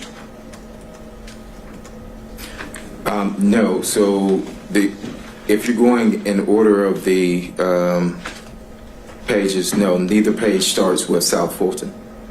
No, don't get caught up in whether it starts that way. Does the second page have a line in there that it says in South Fulton? Oh, yes, I apologize. So, yes. That's fine. Yes. Just want to make sure that we're on the same page. Yes. Okay. You say after in South Fulton, they met at the Municipal Court CLE conference, right? Yes. You see that? Yes, that's correct. And then Ms. Merchant says, that's what I figured when he was married. Is this accurate? Upon information and belief, Willis and Wade met while both were serving as magistrate judges and began a romantic relationship at that time. You see, that's what she said, right? No, I mean, so it says they met at Municipal Court CLE. The only other thing here says that's what I figured when he was married. There's no response for me on that day. And then there's another response, I guess a question that says, is this accurate? Okay, that's what I just went over with you. Okay, so I don't have anything in that, is this accurate at all? I can show the court. It just says, is this accurate with the question mark? I don't have anything following that. You don't have, after that, upon information and belief, Willis and Wade met while both were serving as magistrate judges and began a romantic relationship at that time? I apologize. It goes to the next page. I apologize. No problem. Yes. Just want to make sure. So I see that now, yes. All right, so that's what I just read is exactly what Ms. Merchant said to you in the text, right? Yes, that was in the text. Is it accurate upon further information? Yes, that's there. And again, since you have told us that you were speculating when you gave the answer that we went over with previously, on this one, you don't say, I don't know. You simply correct her by saying no, municipal court, right? Yes, so she asked, was it accurate? And I said it wasn't accurate. No, it wasn't accurate. It was municipal court. Right, and when you said it wasn't accurate, it was municipal court, you didn't say, no, that's not accurate. They didn't start a romantic relationship at that time, correct? No, but I was referring to the municipal court. No, it wasn't accurate as it applied to I was answering the no municipal court, meaning when she said, is that accurate, it was to the municipal court, not magistrate court. Okay, but you didn't say that the rest of what she asked you was accurate. You didn't say, no, that's inaccurate. That's not true. That's not accurate. You simply said the only thing that wasn't accurate was municipal court should be there instead of magistrate, right? So I was answering the question of, it was a compound question. And I was answering the question of, she wrote magistrate court and I said no, municipal court. Right, but it's not compound. It's one statement. Upon information and belief. I'm sorry. No, that's okay. I know the feedback and the delay complicates things, but I think you've adequately made your point here. I don't think we need to belabor it much longer. Let's move on to the next issue. Okay, thank you, Your Honor. Mr. Bradley, prior to coming into court today, Did you and your lawyer meet with anyone from the district attorney's office? No. I mean, Did your- no. Not that I know, I'm aware of, though. I did not meet to anyone. Sorry? I did not meet with anyone outside of my attorneys. Did you have any conversation? I did not. Conversation. I did not. So you have not spoken, if I understand you correctly, prior to coming into court today, you've not spoken with the prosecutors, No. right? I've not spoken to the prosecutors. I've not spoken to defense. Have you spoken to Mr. Wade? No. So, as far as just getting into the courtroom today, there's been no contact or conversation in it with any of the parties we just went over, right? There has not been any contact with defense or the state at all.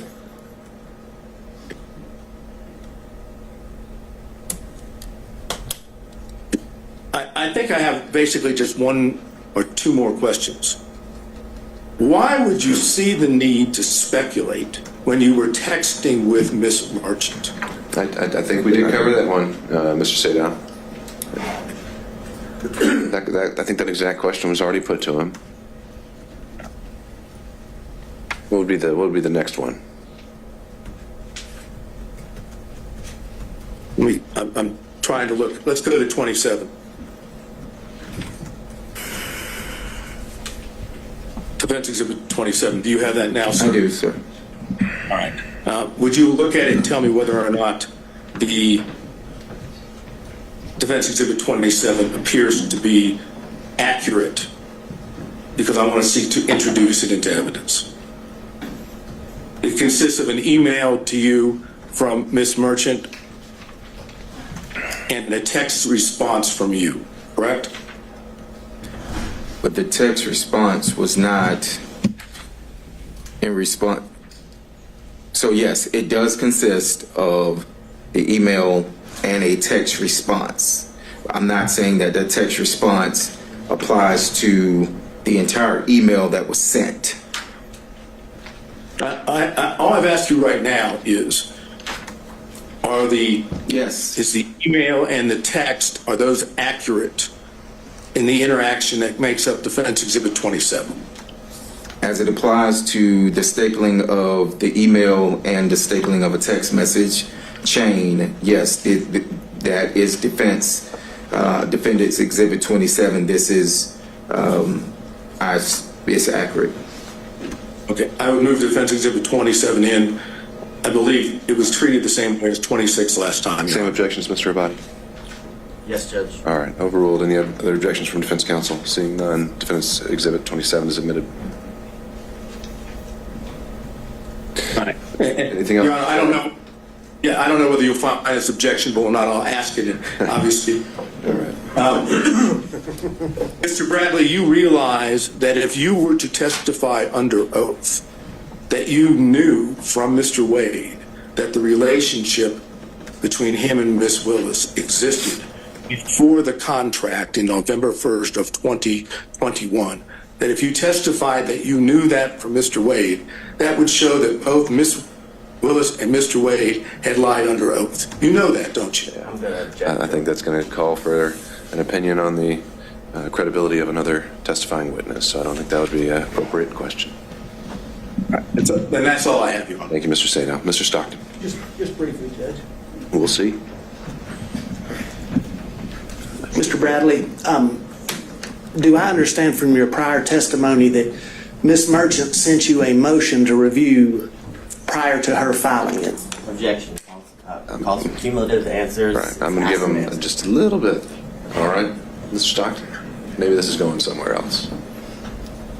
Did Mrs. Merchant send you a motion prior to January 8th of 2024 for you to review?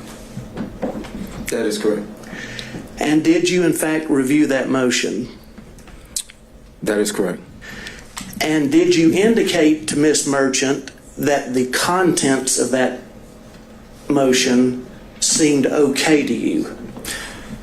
Well, So you're referring to Exhibit 27, which, as I stated a few minutes ago, one is an email, one is a text chain. So in the text chain, when I never responded to the email, I never responded looks good or anything to the email that was sent to me. However, in the text chain, what you all are trying to merge together is the fact that I was asked about the contract, and that contract was $74,000, and me being added back to that.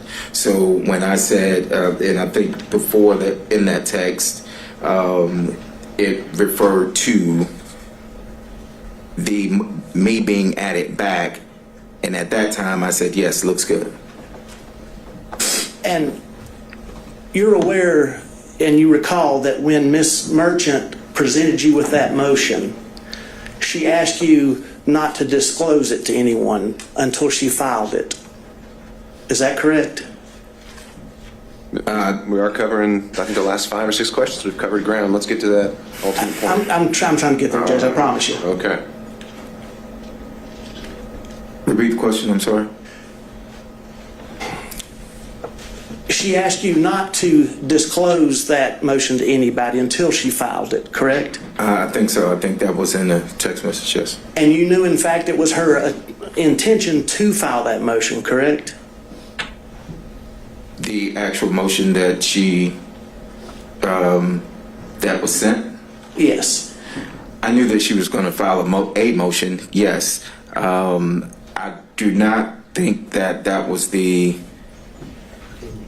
final draft, or it could have been that she was working on it, but yes, I knew that she was going to file some motion, yes. And you knew that she presented that motion to you for your review so that she could make sure it was accurate, correct? Your Honor, I'm going to object. All this is asked and answered in cumulative. All right, noted. I think Mr. Stockton's getting to the next point, so why don't we just ask that one? Is that correct?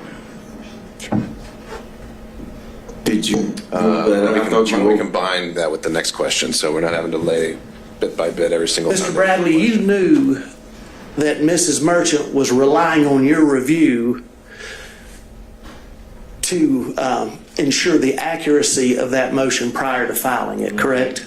Speculation as to what he knew that Miss Merchant knew. No, I'd overrule that. Mr. Bradley?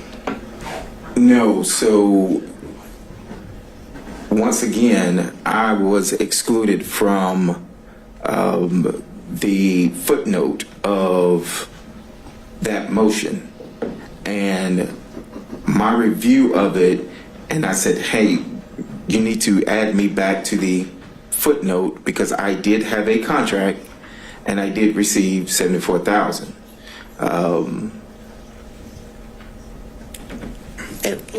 If I may help you out, let's talk just about that part of the motion that deals with the relationship between the District Attorney Willis and Mr. Wade. When you reviewed that, you knew that Miss Merchant. No, I did not know that she was relying on me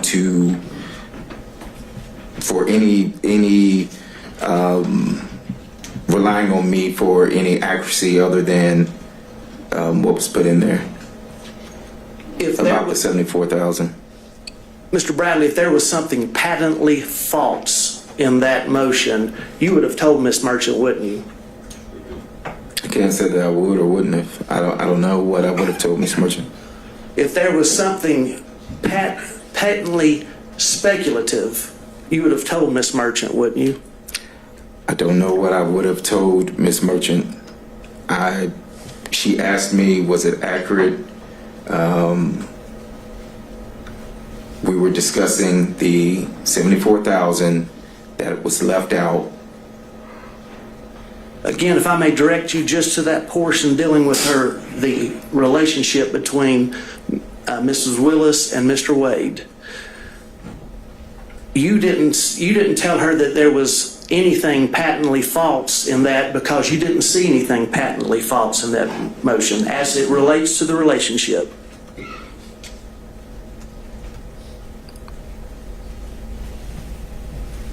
Repeat your question, I'm so sorry. you did not inform Mrs. Merchant that there was anything patently false in that motion that you were presented with as it concerns the relationship, because you did not see anything that was patently false, correct? Objection asked and answered cumulative. All right, next question, Mr. Stockton. Sustained. And you didn't see anything that was speculative in there either, did you? Asked and answered cumulative. I know, sustained, Mr. Stockton. I just want to ask you one more question. I'm coming at from the other way that Mr. Sadow did. Did anybody from the district attorney's office or any witnesses in this case contact you about Ms. Merchant's motion from January the 8th of 2004 until today? Did anyone contact me about her motion? Yes, from the district attorney's office or any witnesses or anybody else involved with the case besides the defense? Other than the call the only personal call that I had was with Gabe Banks. I never spoke to anyone else, and to my knowledge, he's not a part of this, so. That's all I got, Judge. Thank you, Mr. Stockton. Mr. Durham, if you're still with us. No question, John. Thank you, sir. Mr. McDougall.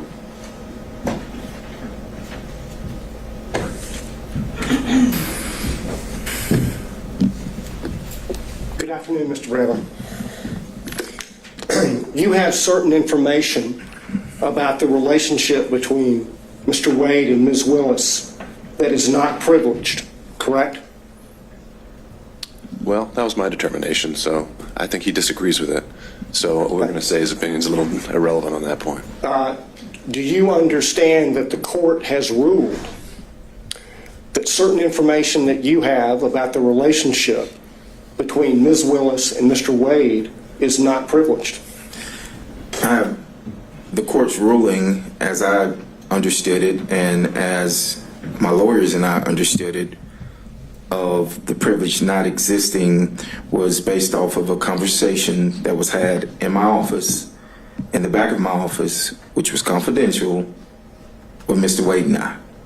That's what was asked of me on yesterday, and that's what the ruling, to my knowledge, unless I'm being corrected here now and saying that it's more, it was that particular piece that the judge said did not have privilege. And have you testified already today to the sum total of your knowledge of the relationship that is outside the scope of the privilege according to the court's ruling? Can you ask that again? I'm sorry, I didn't understand it. Referring to what you understand to be the information that is not privileged, have you testified to the sum total of that information? I think I have, yes. I think I've testified to that, yes. All right, sir. That's my questions. Thank you, Mr. McDougall. Mr. Rice.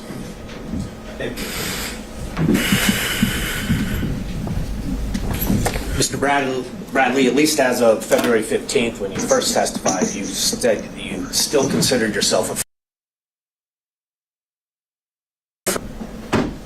I think I said that, yes. I think I did, yes. And you've been friends with Mr. Wade for over 10 years, correct? That would have been fairly accurate, yes. And you recall communicating with Ms. Merchant about this case and about Mr. Wade and Ms. Willis's relationship, correct? I'm going to object as to asked and answered and cumulative by all three of the previous. Sure. We don't have to lay that foundation. Why don't we combine it with the next question where you've got a new point to make? Okay. Mr. Bradley, when you communicated with Ms. Merchant, did you tell her any lies about Mr. Wade and Ms. Willis's relationship?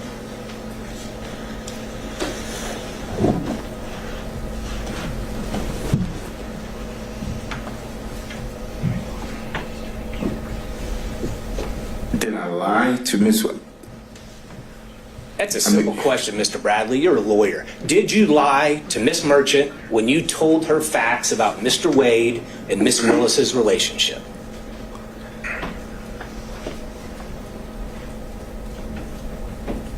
Not that I recall. I don't recall. I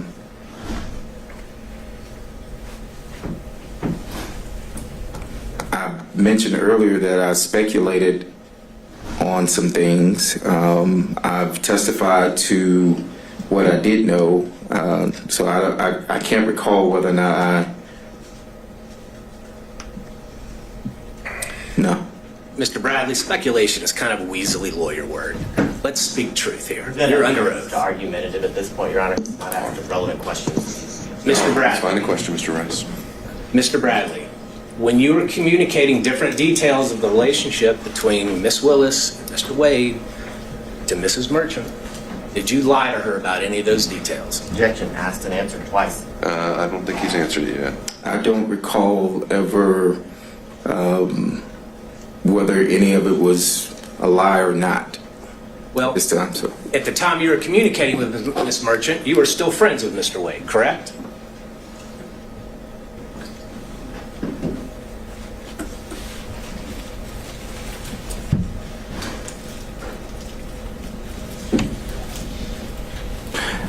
Yes. And at the time you were communicating with Miss Merchant, you knew that she was talking to you in her role and capacity as an attorney in this case, correct? Correct. And you knew that she was going to use that information to somehow benefit and file a motion benefit her client, correct? I did not know that. Okay, so I did not. Oh, I'm sorry. So as an attorney yourself, you are testifying here under oath that you had no idea what Miss Merchant was going to do with all the details that you were giving her about Wade and Willis's relationship. So at the time, no, I did not. I knew that Miss Merchant was gathering information. That is correct. Okay. And did you lie to her when you told her that the relationship began before 2020? I don't think we need to drill into specifics. He's covered it at a high level. I don't think we're going to get much out of this. Mr. Bradley, isn't it true the only thing that has really changed? Well, when you were speaking to Miss Merchant, whether by text or by telephone, you never said to her that I don't remember or that I'm speculating, correct? I don't recall. Well, you've looked through a whole lot of text messages. Do you remember ever seeing any communication from you that said, I don't remember?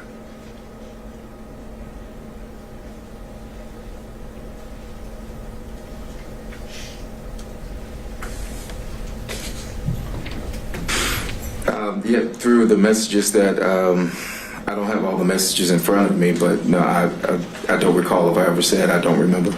Do you recall seeing any text messages where you replied to her or gave her details where you said, I am speculating about this detail? No, I never used the word speculating, no.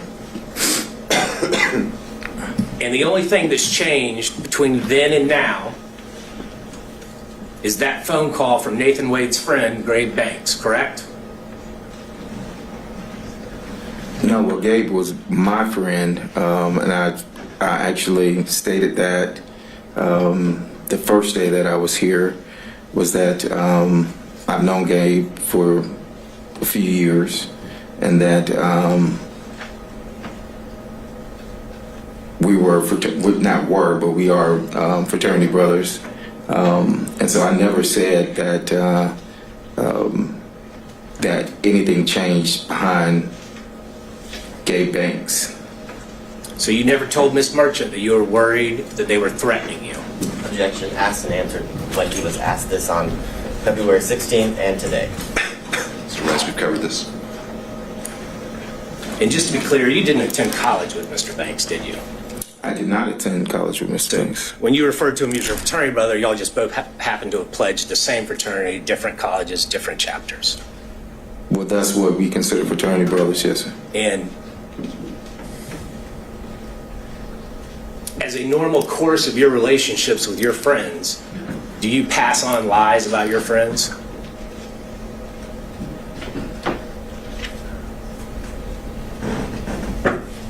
Have I passed on a lie about a friend?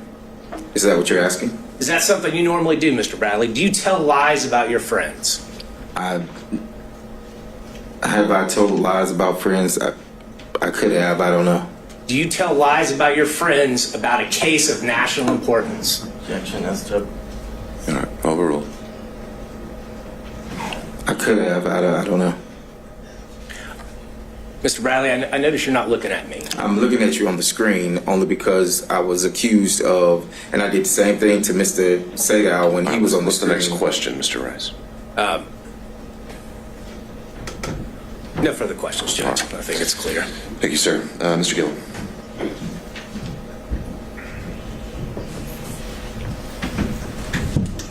Good afternoon, Mr. Bradley. A few questions. A lot of folks have taken up the questions that I wanted to ask, but I've got a few left here. We'll see. We'll see. You said Mr. Bradley, you said you didn't know what Ms. Merchant was going to be doing with the motion that she sent you. You remember that testimony a few minutes ago? I think I said I didn't know that. I knew that she was gathering information, yes. Well, let's look at the title of the motion that she sent you.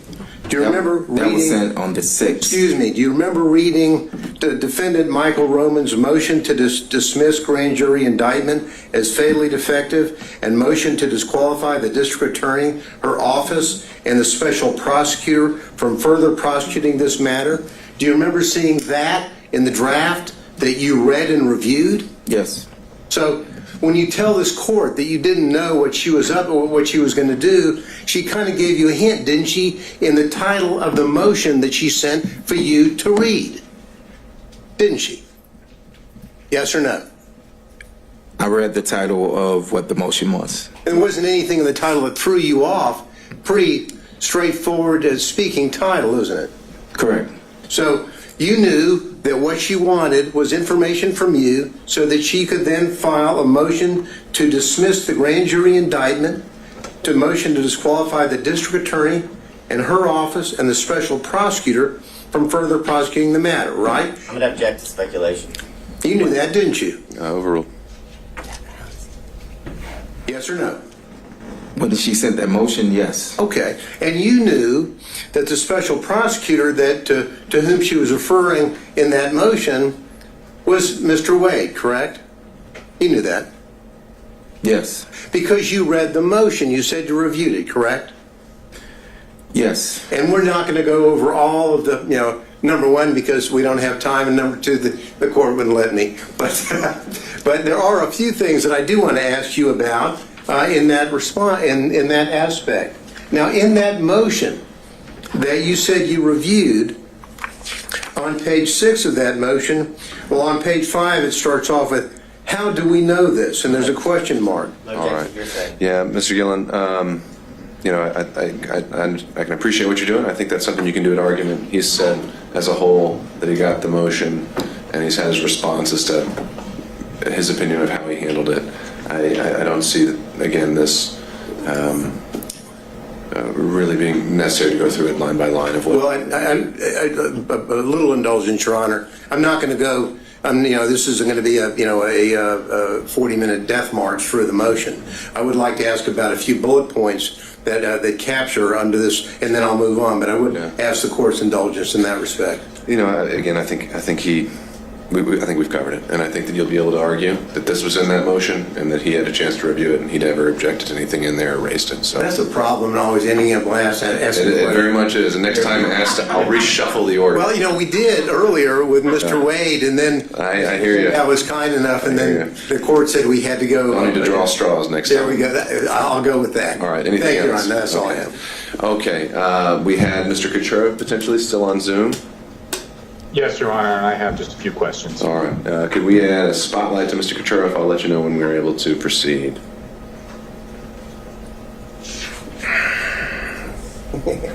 Judge, before he starts, can I take a 5-minute restroom? Absolutely. 2 hours? Yeah, we've been going 2 hours, so let's come back at 4 o'clock. I'll also note for the record that we received a notification from Mr. Cromwell on behalf of Ms. Latham, and he said he was waiving her presence. And I don't know if he later decided to join us by Zoom, but I don't think he was electing to log in. So after Mr. Kucherov, just in terms of timing, Mr. Abadi, do you have any expectation of how long your, if any, questioning would last? I don't imagine my question will be very long. Okay, well, let's get back in at 4 o'clock. Mr. Bradley, you can just step out to the jury room.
still with us? I am, Your Honor. All right, then let's go back on the record. We have Mr. Bradley here, and everyone else is here as well. You may proceed. Mr. Bradley, did you use any documents to prepare for your testimony today? No, I did not. The last time you spoke with Gabe Banks? The day that I don't have the date, but it was the date of whenever the phone call happened. And you know his wife, Kyra Banks, works for the DA's office, right? Yes, correct. When was the last time you spoke to Mr. Wade? I haven't spoken to Mr. Wade personally in a year, 2 years actually, when I left the firm. Miss Willis? I never, my interaction with Miss Willis was never where I would pick up the phone and talk to her, or that she would, or anything like that. So you didn't hang out with Miss Willis? You didn't have a personal relationship with her? No, I never had a personal relationship. I mentioned before that I went to a dinner that was after she was elected. That was at a steakhouse, but it was some 75 to 100 people there. So you knew of her, you just didn't have a business relationship or a personal relationship with her, or at least a close one? I knew of her from she was in the DA's office and I had criminal cases, but I did not personally know her, no. And not having known her, not really hanging out with her, you've got a contract from her office. I'm going to just object as to cumulative asked and answered throughout the All right, Mr. Sherwood, I think we covered this ground on the 16th about the contracts. Do you have are you going somewhere else with this? I am, Judge. If you give me a little latitude, I'll tie it right now. Okay, you may proceed. You got a contract from the office, not knowing or having a good relationship or a good working business relationship with Miss Willis. That's correct. That's because Nathan Wade steered that contract to you. I don't know how it came about, but it was presented to me at the office about the contract, correct? Who presented it to you? Mr. Wade? Yes. And he owed you money, you said at one point. Say that again? Owed you money at one point? I don't recall saying that he owes me money. Did he owe you money at one point? Not that I recall saying that Mr. Wade owes me or owed me money. I don't recall ever saying that. I didn't ask whether you ever said that. I said, did he owe you or did he owe you money in the past? No, he didn't owe me money. And so he steered this contract to you, to your office, and you weren't really talking to him? You hadn't talked to him for 2 years? The contract was in 2021. I didn't leave until 2022. So you didn't talk with him that whole time? I left in 2022. I haven't really spoke to him since 2022 is what I stated. When I left June of 2022, around June, August dates of 2022. Other than one last question, other than your attorney, who did you speak with today about giving testimony in this case today? I spoke to my attorneys, Charles Graham and B.C. Chopra. And I have nothing further, Your Honor. All right. And again, I'll just double check to make sure. Did Mr. Cromwell ever join us by Zoom? Do we? Your Honor, I think he's still having technical issues. He did email me saying he has no questions. It appears that all relevant questions were asked. All right, thank you. So just for the record, Mr. Cromwell has been apparently watching the proceeding. He had waived his client's presence and didn't have any other questions as well. So turning it over to Mr. Abadi. And I have no questions. All right. Mr. Bradley, you can step down. Thank you, sir. Judge, you want these exhibits? I'll take it.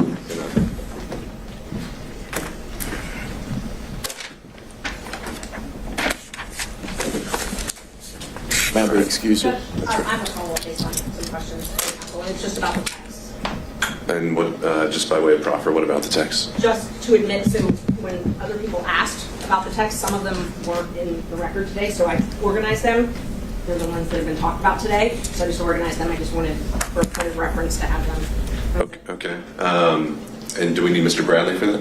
I don't believe so, but Have you marked them? yes. Have you showed them to the state? I gave a copy to the state, but so these Mr. are. Bradley, just hang on just for 1 second, just to make sure. I'll give you all of them. So. Submitting all of them? No, but you can.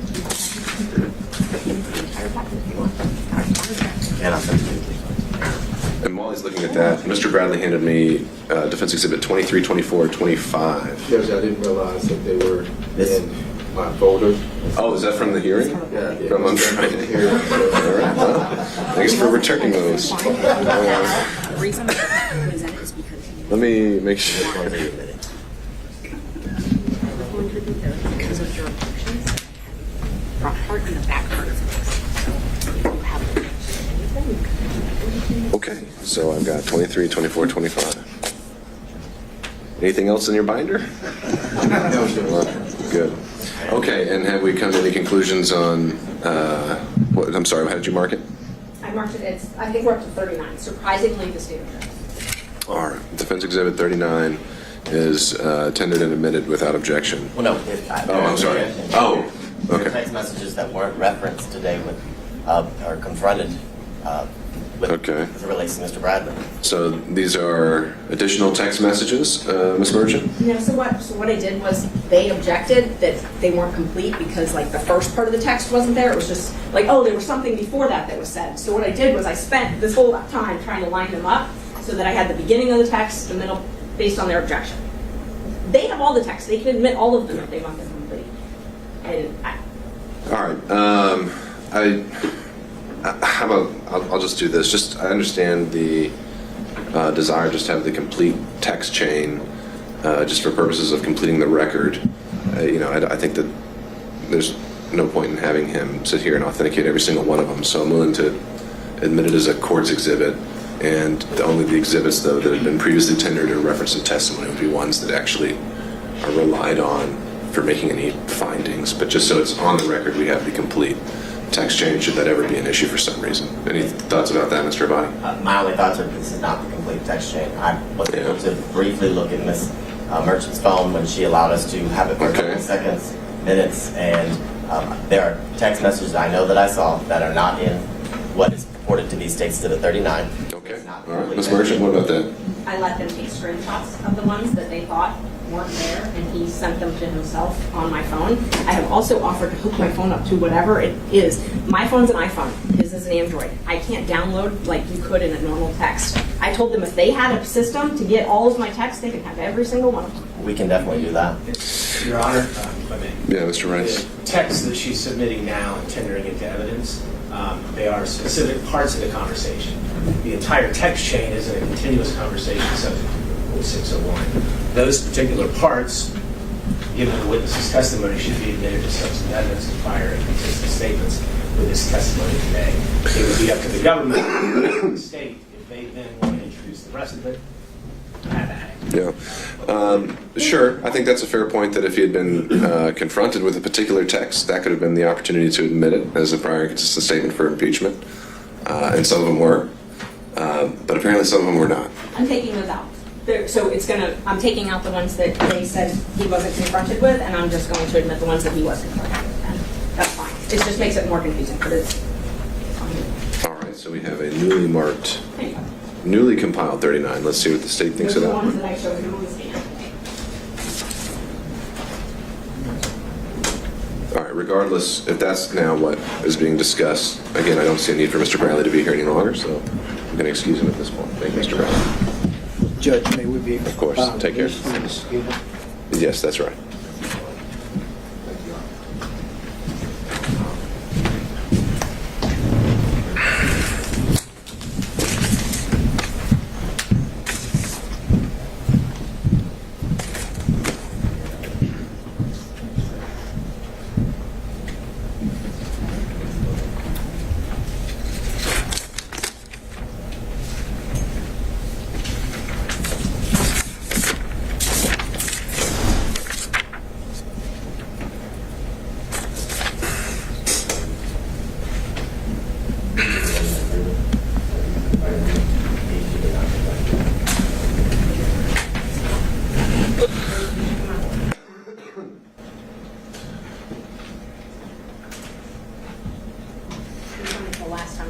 with Ms. Cross. But you didn't confront him with them. When Ms. Cross had them as a witness.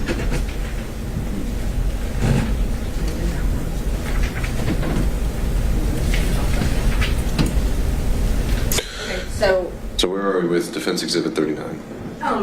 it might be helpful if you looked at them so you know what we're talking about, but I confronted him with all these. Right, I know. So, Exhibit 26, I put in so that it made sense, so you could read it. You know when you're reading a text and it's a conversation? Sure. So they're upset that they're not in order now, I guess. I don't really understand, but if you want to look at them, you can. Well, let's start from the beginning. What is the purpose of Defense Exhibit 39? These are the ones that I showed him, and that I showed him today. So there were a lot of follow-up questions on it, and so I realized, okay, well, they should just be in the record, because other people are referring to my texts, and they might as well just be in the record. And he authenticated all of them. All right. So, And Mr. Rice? And not just in the record, Judge, they should be admitted as substantive evidence because they come in as prior and consistent statements from this witness. Okay. All right. So to that end, Mr. Abadi, is there a particular text message in there you think was not authenticated? I understand you're saying, well, maybe one of them's already been admitted, so, but otherwise, just having a omnibus, here are all the relevant text messages exhibit. Is there an authentication objection? Is there any other kind of objection like that? Yes, because he didn't authenticate that all of the text messages were from him in between Ms. Merchant or the context of them. So I think that's the problem. When you don't, for example, if the state was to provide, I guess, just a specific text chain from a cell phone extraction, there would be an objection because the state would be making the determination as to what is relevant. Really, all the information should be turned over, and it's for the parties to object and Your Honor to determine which parts of the conversation are relevant or not. I don't have all of the conversation. The conversation starts in September, and then, so there's a few text messages from September, and then we jump to January. Ms. Merchant has determined that that jump in between is not relevant. That's not appropriate. It's for Your Honor to determine what's relevant and not, and I can't make an objection as to what I don't know. I can tell you what I've read. It seems as if there are definitely parts that are missing that would make certain parts of the text message she's attempting to admit that she didn't confront the witness with would be my objection. But only the relevance can only be determined if we have the full chain. So she's determined which ones are relevant. That's your job. Sure. So didn't she just try to do the full chain as an exhibit just a moment ago?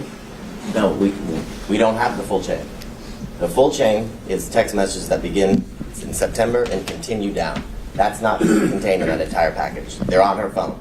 Okay. She'd like us to do it in extraction of just that chain. All right. We have to do Ms. that with Merchant, the technology. and then I'll Mr. Gilman. yeah, not a problem. And I offered that when we were here before, and I was told they didn't have that technology. But let me just go through them one by one. It might be easier. I was trying to just do it quickly all So you together. just hand them to me. So the first, Just hand them to me. I can read them. so those, and I marked them all separately. While I'm Those reading are the them, ones- Mr. Gillen, what did you have to add? Great point, Your Honor. Apparently, Ms. Merchant has allowed the state to take screenshots of what they now contend would be the larger perspective on, and I disagree with them about the rule of completeness, but it's their job when something is admitted that if they have an objection because the context is not appropriate, they then move. The state should move the rule of completeness, the admissibility of the other emails chain that they had. So the real issue here is their failure to comply with the rule of completeness once they had the material from the last hearing that they took screenshots of. Well, isn't that what he's doing now? Because now they're being tendered?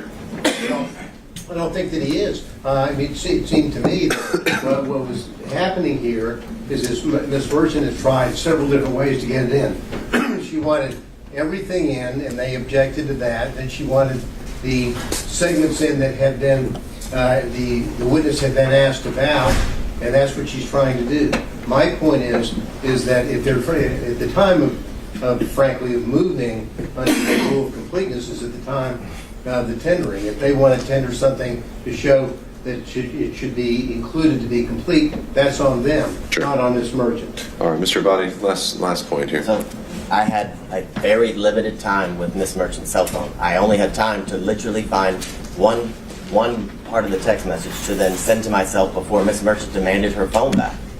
So I did not have the opportunity to screenshot every act or every missing part of the conversation to then do as Mr. Gillum is saying that should be done, but it can't be done if I don't have the information. So you don't have the complete packet, and there are many of the text message screenshots that you have printed out that were not used to confront Mr. Bradley or refresh his recollection. So they're inadmissible evidence. If anyone missed the opportunity, it was the defense counsel to confront him.